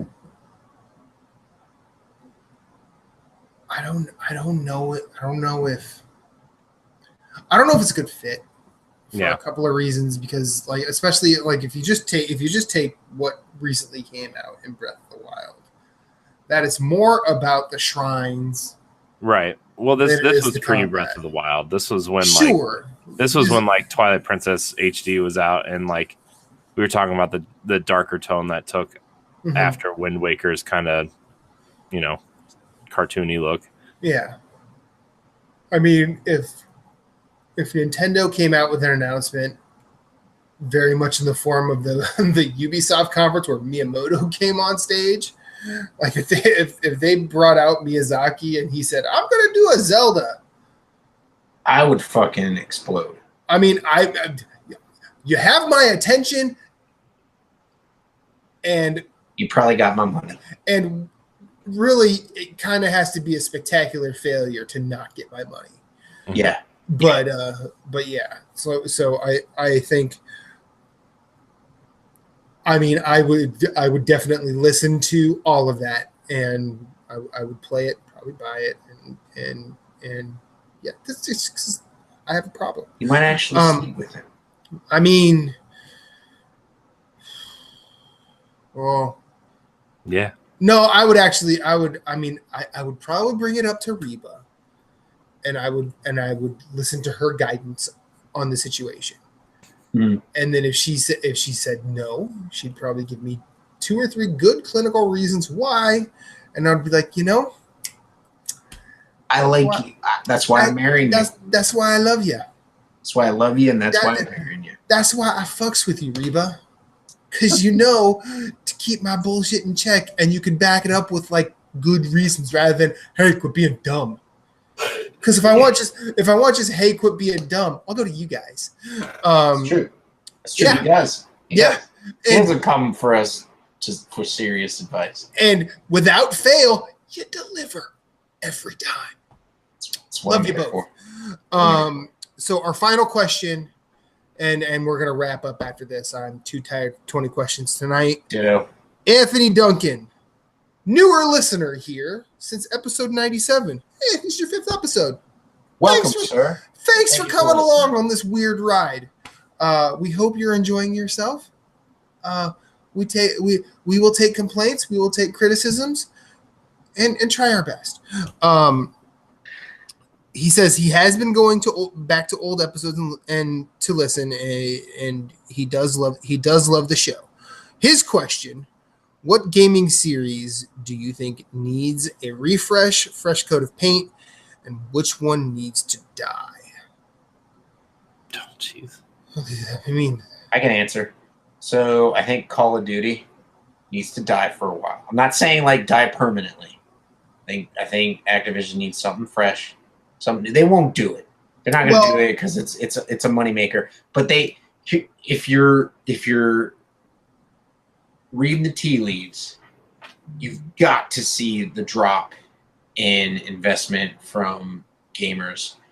So there's got to be a point where you gotta almost hit the Assassin's Creed wall, where you're like, okay, we got to stop trying to put a game out every year, and we're going to take a year break, and we're going to put a really good game together, which they did with Origins. Oh, but wait a second. Then they went right back to their yearly thing, and so this year we get, what is it, Odyssey? I don't even fucking know. But anyways, just stop trying to run shit into the fucking ground. Anyways, so Call of Duty would be my, die. Let it die. And I'm saying not permanently. If we had to talk like let something die permanently, I don't even know if I'd have anything really for that. Because I kind of like pretty much like everything. There's not one series where I'm like, you guys have beaten this to death. Like, let it die. But one that needs to be refreshed and reborn, I'm gonna go with Castlevania. Even though we're getting Bloodstained later on, I would love to see. In all honesty, I'd love Konami to sell all their IPs to another video game developer, and that video game developer comes out with either newer games or just kind of remasters the old ones that they have and get it away from Konami, who doesn't give a fuck about quote unquote video game fans. They're just in it for the money and the pachinko machines. Mm-hmm. But I will say, I've said it before and I'll say it to this day, Bloodborne is the best Castlevania game that is not a Castlevania game. Because it's just freaking phenomenal. And that's why I play the game. Hey, Corey. Welcome back. Hey. Nice to have you. This is so annoying. I didn't even realize he was gone. No, I thought he was... Like, I saw his chair, like, leaning back, and he's, like, looking up, and I'm like, I know he's not that annoyed. Like, I was sitting there, I'm like, I'm pretty sure he's just, like, waiting. Right. So, to close it out, for, listeners that don't see anything, Corey slowly went out from the video chat, so now he's back. Welcome back, Corey. But I was saying Call of Duty, kill it off, if just for a little bit, to kind of let it sit and then bring it back. Castlevania would be the series I would love to see rebooted, revamped. It in my personal opinion, even Bloodborne is the best Castlevania game that's not a Castlevania game, but also it's the best tribute to a Castlevania game. Because if you look at the old style of Castlevania games, they're just as hard to play as Bloodborne is. Mm-hmm. And I feel like the Dark Souls series and Demon Souls and Bloodborne are all like a throwback to those old Nintendo games where they didn't hold your hand and they didn't, spoon feed you what you needed to do. Like, they fucking said, nut up or shut up, And so that's my personal opinion. Matt, what would you like to see die and what would you like to see? I'm going to say fuck Kirby. That was my answer. because see, and I'm not a Nintendo bot, so I don't even know that. Plain and simple, fuck Kirby. Okay. Okay. And in case you don't understand me, just fuck Kirby. Dude, that new game, that one for Switch, it literally plays itself. Really? Yeah. Like, the whole thing is like you capture the enemies and they'll help you fight enemies as you progress through the level. Yeah. If you have more than one teammate and you can have up to 4 with you, they literally just destroy everything on the screen for you, and you just walk to the right. It's like a demon hunter in Diablo. Level that shit up, you get all these little animals that just kill. It's like you're marauding death, and it's great. Once again, fuck Kirby. I initially thought Call of Duty, but I'm starting to realize Call of Duty isn't really a series anymore. It's a platform. You think so right now? Like, I think cutting out the campaign, probably a good idea. And just I think this is the first step to moving it towards like a subscription-based platform. Or it turns into like a Team Fortress or a Counter-Strike where it's just what it is. I would love to see them just come out and be like, here's what you buy, and then for like 5 years you can pay. Like, here's your campaign, and you can, the next year you can pay $20, $30 and get World War II. Or you can pay $20, $30 and get Black Ops 4. You know what I mean? I think every like 3 or 4 months, they could be like, for $30, you here, like, Call of Duty is now a platform. You sign up for free, you go in, create your character or whatever, like your specialists and stuff are like, they keep that kind of stuff. They go the Fortnite route where like you get like a Call of Duty battle pass type thing. You can get new skins for your specialists. Like you can get cool things for your specialists. And then every 3 months, like you can sign up for a new, like the new season. It's like, this season is Black Ops. All your favorite Black Ops maps, guns, everything are here. And then you pay that up front, $30. Your multiplayer's there, and you get all the guns and stuff. And then the next season, here's your World War II pack, and like you get all the World War II guns. But you can also use the Black Ops guns on the World War II maps. And then like the next one's the Modern Warfare map. Like I think they could. I think this is the first step in that direction, to be quite honest with you. Yeah. Oh yeah. Yeah. And then the one that I think needs a fresh coat of paint. Fresh coat of paint. It's really hard because so many games recently have gotten that fresh coat of paint. Yeah. Yeah. Like God of War, Zelda, Mario to an extent. I mean, even like I mean, I think Burnout. I mean, even Burnout Paradise. I mean, it was a reissue. It was a remaster earlier this year, but that it updated nicely, and like they didn't add anything to it. But I don't really think they needed to. Yeah. I mean, even you look at long-running Nintendo franchises, like even Fire Emblem's getting a different like gameplay style than it has had for a long time. Like, I even like what I see of Tetris Effect. Yeah. Like I mean, I will let Tetsuya Mizuguchi just melt my brain anytime he feels like it. So just call me Miz. Let's have dinner. Yeah. You can just melt my brain. Yeah. But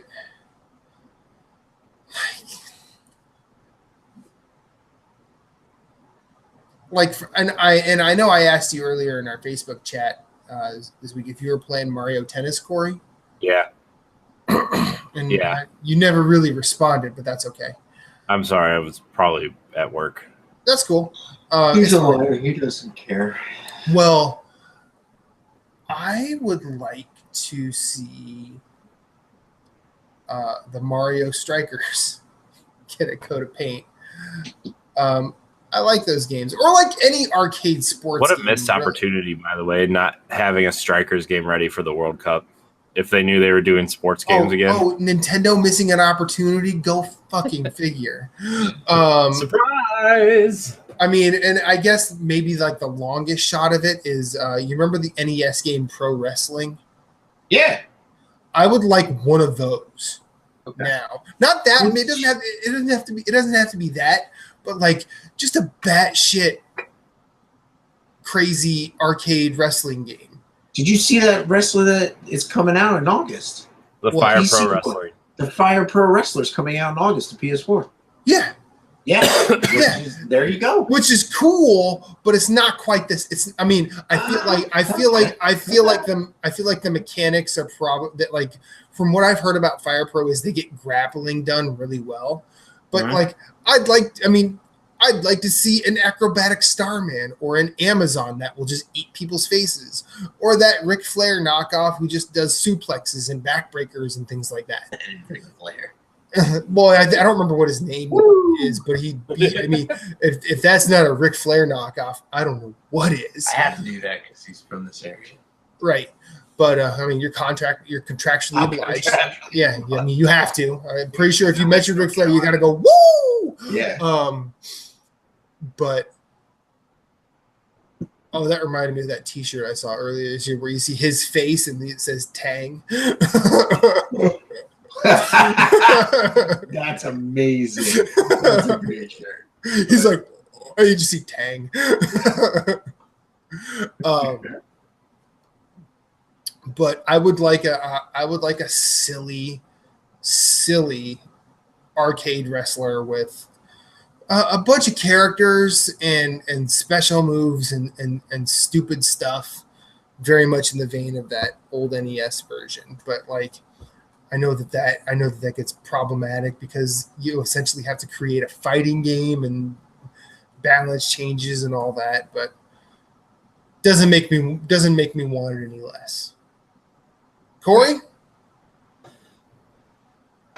I would like to see a new Mario Golf. I think with a fresh coat of paint with something interesting going on. But I also want to see I want to see a new 2D Mario with a different art style than the new Super Mario Brothers. okay, I'm with you there.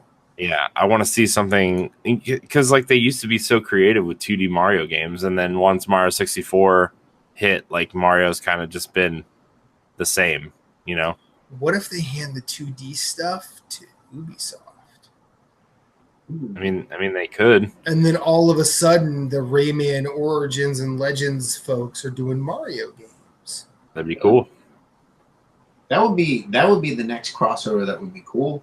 Yeah. Rayman and Mario crossover on Switch. Yeah, Awesome.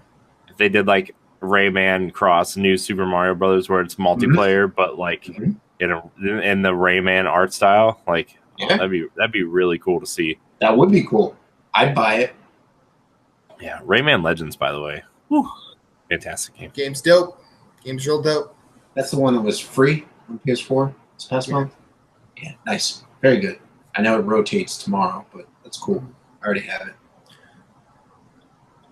Yeah. So I mean that's kind of it. I really don't know because all my favorite games have gotten facelifts lately. Like, you know, Mario Kart 8 is a drastic change for Mario Kart. Fire Emblem is getting dungeon crawling and RPG mechanics that are more like a traditional RPG than strategy. I mean, and still gonna have strategy stuff, but like Zelda got the biggest facelift of all. God of War got a facelift. Like, it's really hard to pick what games because they've all gotten them. But you know what's not difficult to pick? What? Fuck Kirby. It's true. It is true. The art style they used for the Wii U game was cool, but the game was not. Nope, it was not. It was bad. Trash. No. And the one they used to, the Epic Yarn was a really good one too. Yeah. And like, I played through it in a single night. And I was like, fuck this. If you want a good yarn game, just play Yoshi's Woolly World. That's a great game. That's yeah. You could die in that, believe it or not. You couldn't die in Epic Yarn unless you really goddamn tried. You had to try to die. Try to die. Our new Let's Play series where we play easy games. Yep. Mm-hmm. Try to not platinum this Telltale game, which you get all the trophies initially anyway. Damn it! Ah! They just announced all 4 seasons of The Walking Dead for Switch today, by the way. Nope, not doing it. I don't think I've ever played a Telltale game. Really? Yeah. I have a bunch of them, but that's because they were either free on PSN or Xbox Games with Gold.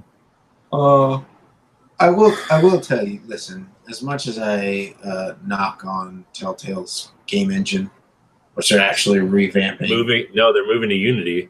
Yeah, but as much as I knock on their engine for being sluggish and trash, Wolf Among Us is really good, and Tales from the Borderlands is really good. So those are 2 that you should play. Yeah, they're really, really good, and I thought they played well. I had minor issues with the game, maybe here or there, but it wasn't as bad as trying to play Walking Dead season. So I liked season 1 of The Walking Dead. I genuinely did. Mm-hmm. When I went back to platinum it on Vita, I didn't like it so much anymore. Well, yeah, because you're trying to play it on Vita. And then no offense. I think I ended up platinuming it on PS4 too. I liked it even less. Actually, you know what? I just thought of a game that I think needs an overhaul, like real bad. Star Fox. Oh, definitely. Yeah, needs some sort of and like that rumor of that Star Fox racing game got me real excited because that's at least they're doing something different with Star Fox. But I mean, now they're just putting them in the Ubisoft spaceship game, so which will probably be the best Star Fox game since Star Fox 64. That game needs the X-Wing treatment so badly. Like it needs to be a good combat game, good flight combat game. It needs something, man, because I Yeah. don't know if you try to play Star Fox Zero, but No, because I'm not an idiot. well, I am an idiot. And let No, me tell you're you. not. I'm just kidding, Corey. God. Whoa, Ed's here. Hi, Ed. How Ed's are you, here. sir? Yeah. We just answered 4 listener questions, and now we are wrapping up. Nintendo, it's a cereal now? Oh, no, Ed. No, we're not doing this. No, we're not doing this. It is the Super Mario cereal. Nope, not doing this. Nope, I want out. I want out now. Okay. Well, you're hosting the show. He will quit. You can end the show right anytime you want.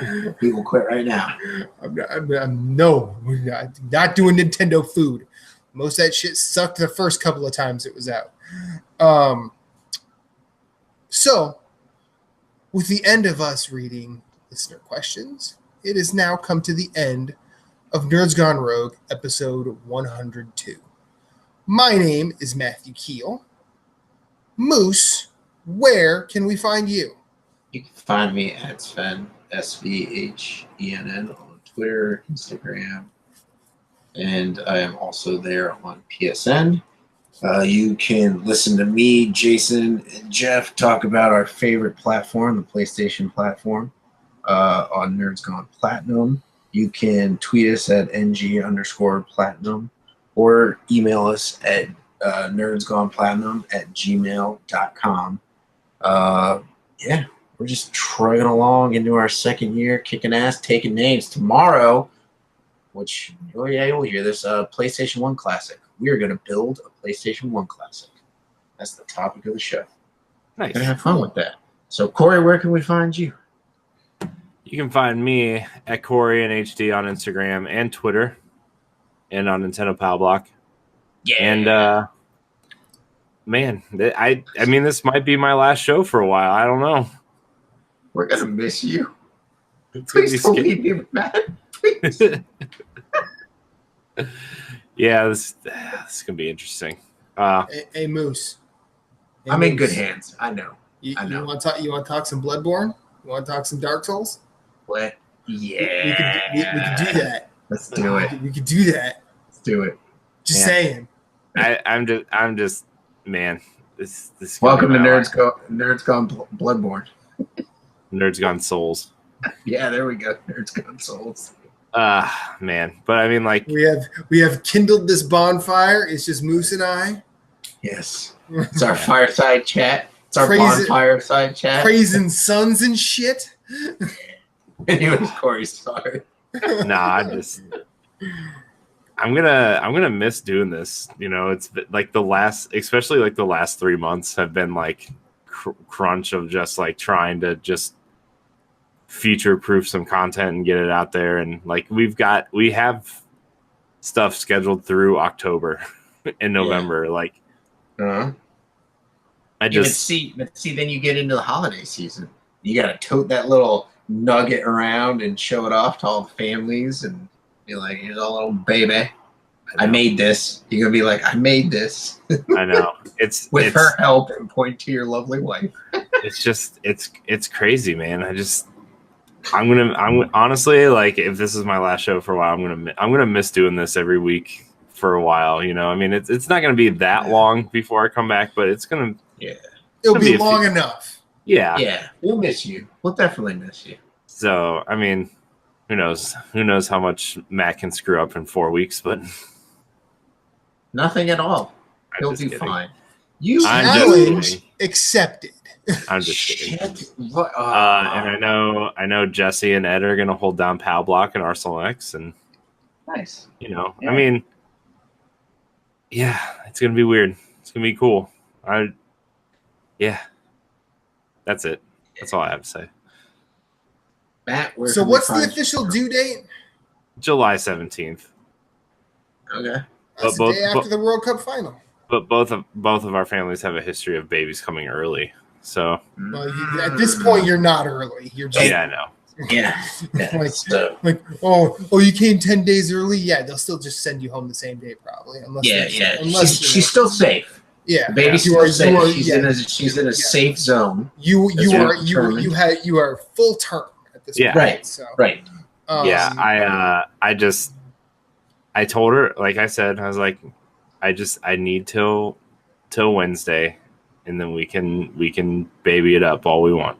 I just want to finish up a few things and get it out there, and Well, I'm excited for you, man. Yeah, I am too. I'm excited.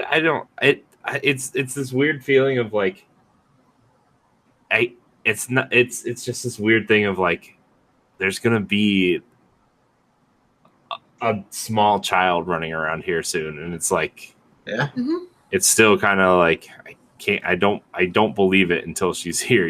It's like, I get it. Totally. Like we built this stroller, we built this swing, we built this bouncer thing, and it's just like a bunch of kids.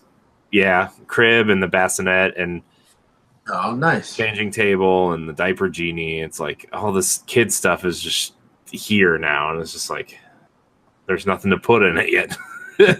There ain't no kid yet. Yeah, and then once the kid's there, you're gonna realize, wow, none of this is big enough. Yeah. So, well, Corey, if we see you next week, we'll be so glad you're here.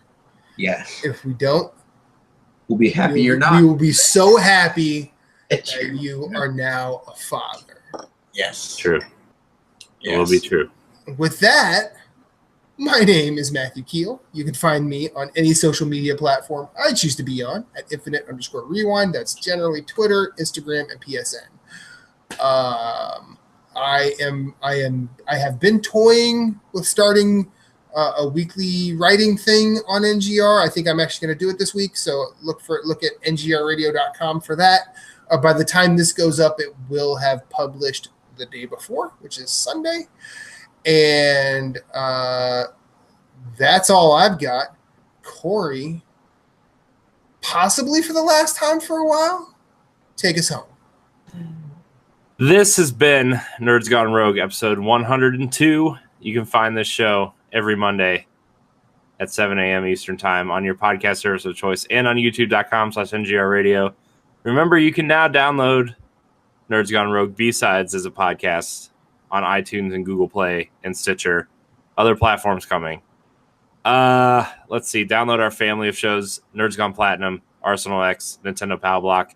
Check out our other content on ngrradio.com, including our Let's Play shows, our extended shows like Platinum Challenge and Trophy Hunters and Squad Goals and all that good stuff.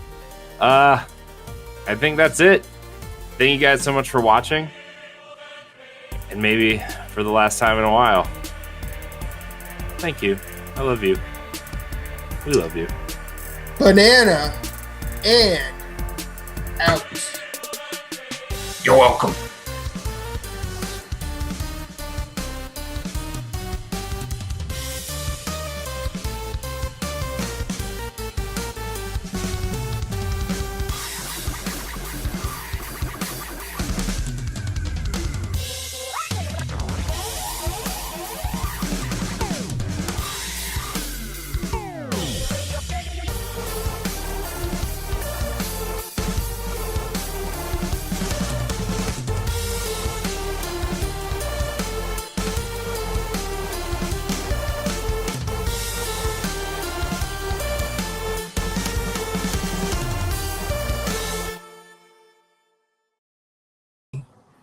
And I was working 9:30 to 8:30, and like before I even got to work, because I got out of I think I Ubered to work, so I got out of my Uber and just walked in, and I was just drenched because it was so humid outside.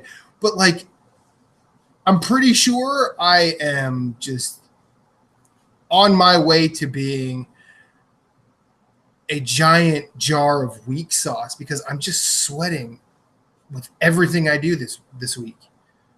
Like, I can't stop sweating. I can't. Can't stop, won't stop.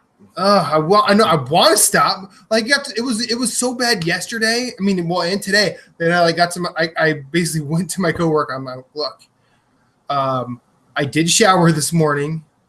I did put on deodorant, and I can smell that I'm starting to stink. I apologize if it gets bad. Yeah. Promise you, I have better hygiene than this. Please don't hate me. And they're like, I don't smell you.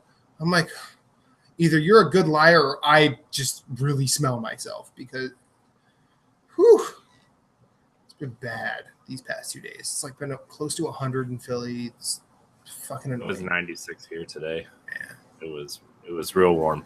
And you got that Midwestern humidity. Hey, at least you weren't fucking trying to build a fence out in the sun and the heat. No, I was driving a vehicle. Yeah, at least you were in AC.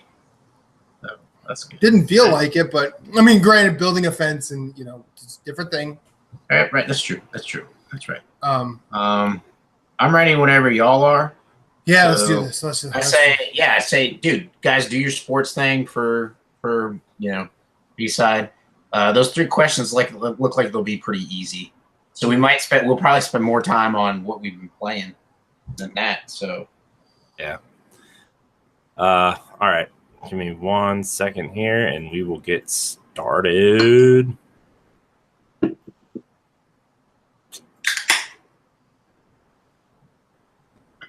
Woo. And pull that guy, and we are good to go. Oh yeah, let me get in the chat. I didn't even think. I'm sorry. I'm doing it right now. Oh yeah, that chat. Dat chat. Where's it at? I gotta pop out the chat too once we. Chatty McChattersons. So I just want to say I'm kind of in love with Moose Powers. I'm gonna say it. It's kind of awesome. You shut your whore mouth. Fucking drop it. Let it die. No, I play. Reba and I took the bus. The only thing you let die is a cow, so you can eat it. That's And a burger. right. And a burger. You're welcome. Dude, every time I'm at work, and someone says thank you to me, I always catch myself being like, "You're welcome." Like I say it in that place. They have no idea what's going on. That's not gonna lie. It happens like 10, 15 times a day. So I'm just like, "You're welcome." It's kind of awesome. It's kind of awesome. It's pretty awesome. Reba and I took the bus today, and we listened to the beginning of 101, and I got right up to where Moose throws some praise my way. He's like, "Look at Matthew Keel, fucking model citizen." She's like, "What are you fucking talking about?" And I'm like, roll it back. And he's like, "You're not perpetuating this debilitating addiction to video games." She giggled. That's good. It was funny. That's funny. All right, here we go. B-sides. I gotta hear bagel. Getting my sad face out. Get out of the way. All right, here we go. Let's do this. I'm a cashew.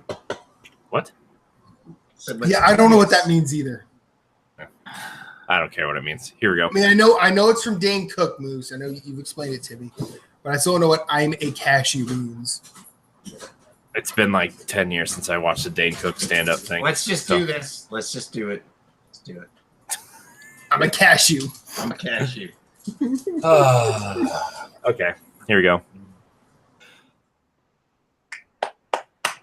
Yeah. Woo! That's awesome. Woo!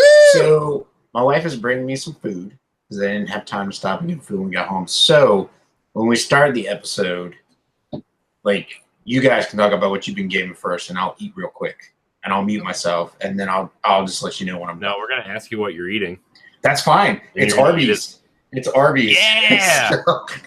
So I mean, I'll leave fries? the camera on. Potato Yeah, there's chips. curly fries. No, curly fries. Oh. Hey. Diarrhea sandwich, huh? It's pretty much a standard order from Diarrhea Arby's. sandwich. I don't know. You might as well just eat those curly fries on the toilet, man. They'll just go right through you. Yeah. It'll be like the eels. As in you that episode of insert curly fry into your mouth, toilet paper wipes. Jesus Christ. Come on. All right. I'm trying to eat food. I got a not curly be fry in my repulsed mouth. I'm gonna eat my beef and cheddar. Baby, love you. Hi, Kelly. Everybody says hi. Kelly. She's stressed from today, man. You do your mean she just voices got for home. her in bed, Moose? No, I don't. She doesn't even hear me. She has no clue what's going on. I could just. There's that moment where Moose and Kelly are just sleeping. It's like, they're both in a deep sleep. Then Moose farts real loud, where it wakes up Kelly, and she's like, "What was that?" And he's like, "You're welcome." You said you were cold. You're welcome. I don't know what you feel, but it feels like it just got 4 degrees hotter in here. I think it's hot on the outside. Yeah.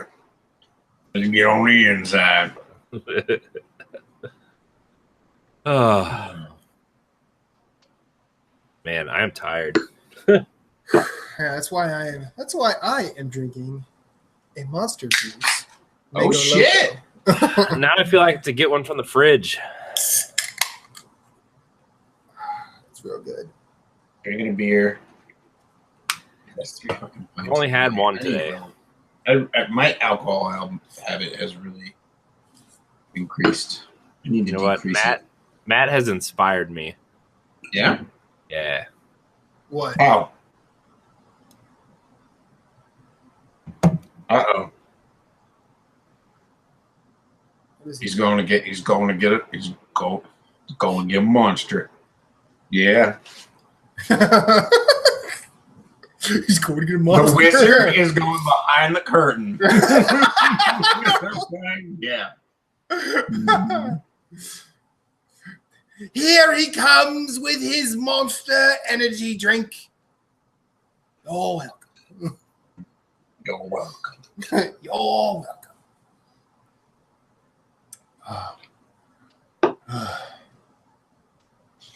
God damn. That's so good. I could so fall asleep right now. I think after this food and this beer, yeah, I'll be ready to go.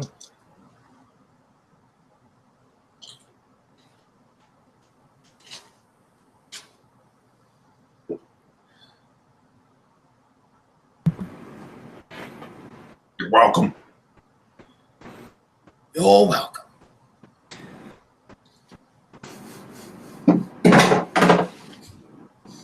It's got that monster. Uh-oh. Here I am with my Monster energy drink. I thought you were going to try and get some sleep tonight, man. I was, but Matt's drinking one, so I get to drink one. I'm on my second. Jesus. I mean, I had one at 7:30 this morning. Does that count? I can still fall asleep right now. That means you don't have enough dopamine in your system. Thanks, Dr. Moose. I'm just saying. Doc Moose. You Sounds have like a dopamine, really bad like D-tier coffee. Spider-Man villain. Like if you drink a cup of coffee and you can still go to bed, that means you have a dopamine deficit. Well, How do I get more dopamine then? I don't know. Read the fucking internet. I'm not a doctor. dopamine. So basically, I could just not believe you because you might be wrong. It's true. You can look it up on the internet. Why do I drink an energy drink and then I can go to sleep? I will. I'll tell you why. How come Tell me why. I can drink? How come I can drink so much? No, that's not what I want. I like to ride my bicycle. I like to ride my bike. I want to ride my bicycle. I want to ride my bicycle. Races are coming your way. So forget. I don't know. I can't remember the lyrics. But it's good. I love bicycles by the think that's the song. I don't know. But it's good. Queen's good. Okay, so I typed that exact question in. And There's a 512 gigabyte micro SD card. Holy shit. Science answers, why do energy drinks make me tired? How much is that guy? $300. Oh! I said 3,000. Like, I multiplied it by 10. Damn, $300. That's insane. F that. That'll go on a Switch, right? Yeah. I mean, don't get me wrong. I think I have. If the $400 gig ones were cheaper, I would have gone digital on Switch. But still thinking about it. Yeah, because that kid's gonna swallow my cartridges. Bad kid. No, bad kid's kid. Gonna swallow your money. That's what that kid's gonna do. I mean, what money? Well, I mean, all that disposable income you have, it goes right to that kid. Oh yeah. On the next, I wipe my ass with ones. that next console generation, you might actually have to pick a side. Yeah. Yeah, no. I already said I'm not getting a PS5 until Horizon 2 comes out. So. What if it was a launch title? Ooh, I'm not getting a when I'll get it. PS5. Cool. Okay. It'll I be really all think it pro- will be a launch title. If you look at the release cycle, like I think it might be a launch window title, kind of like where Yeah. Infamous fell, like that March, April range. like they'll probably do like what they did with the PS4. They'll do like a launch, like an announcement event, and then they'll show clips of games that are going to be around, and they'll be smart because they won't be like, oh, it's launching when the console launches. These are just games that will be released around, the launch of the console. And Horizon, I bet you they'll put Horizon in the same time slot. They'll put the sequel in the same time slot that they had the first one, February. Yeah. So they'll launch the console during the holiday season, let the new versions of all the shooters and whatever get their time and make their money, make their third parties happy. Excuse me. And then when the lull happens in, January or February, that's when Horizon hits. But that's just my opinion.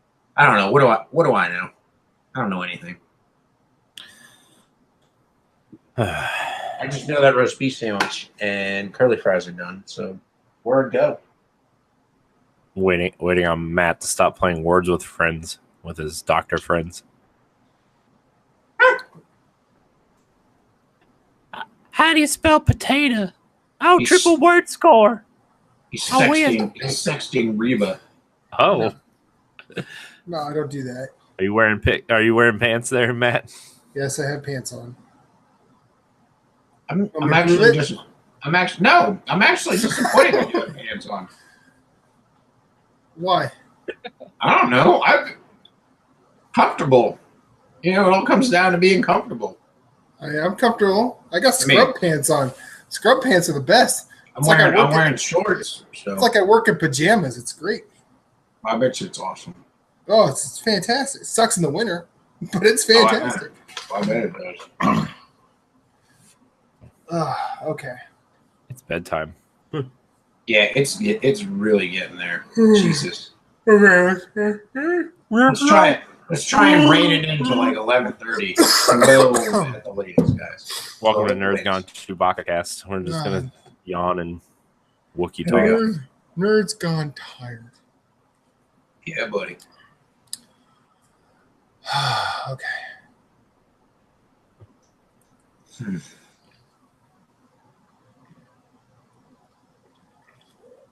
I like how y'all are trying to drink energy drinks to be awake for the episode, and I'm trying to drink beer to put me to bed after the episode. Like, Don't worry, this I'm will wait like- on the mic. God damn it, there's no more beer in the fridge. I can't. Like, how am I gonna fall asleep? I'll wake up for like a moment, but then I will crash violently. Okay. Yeah. All right, let's do it. 2, 1.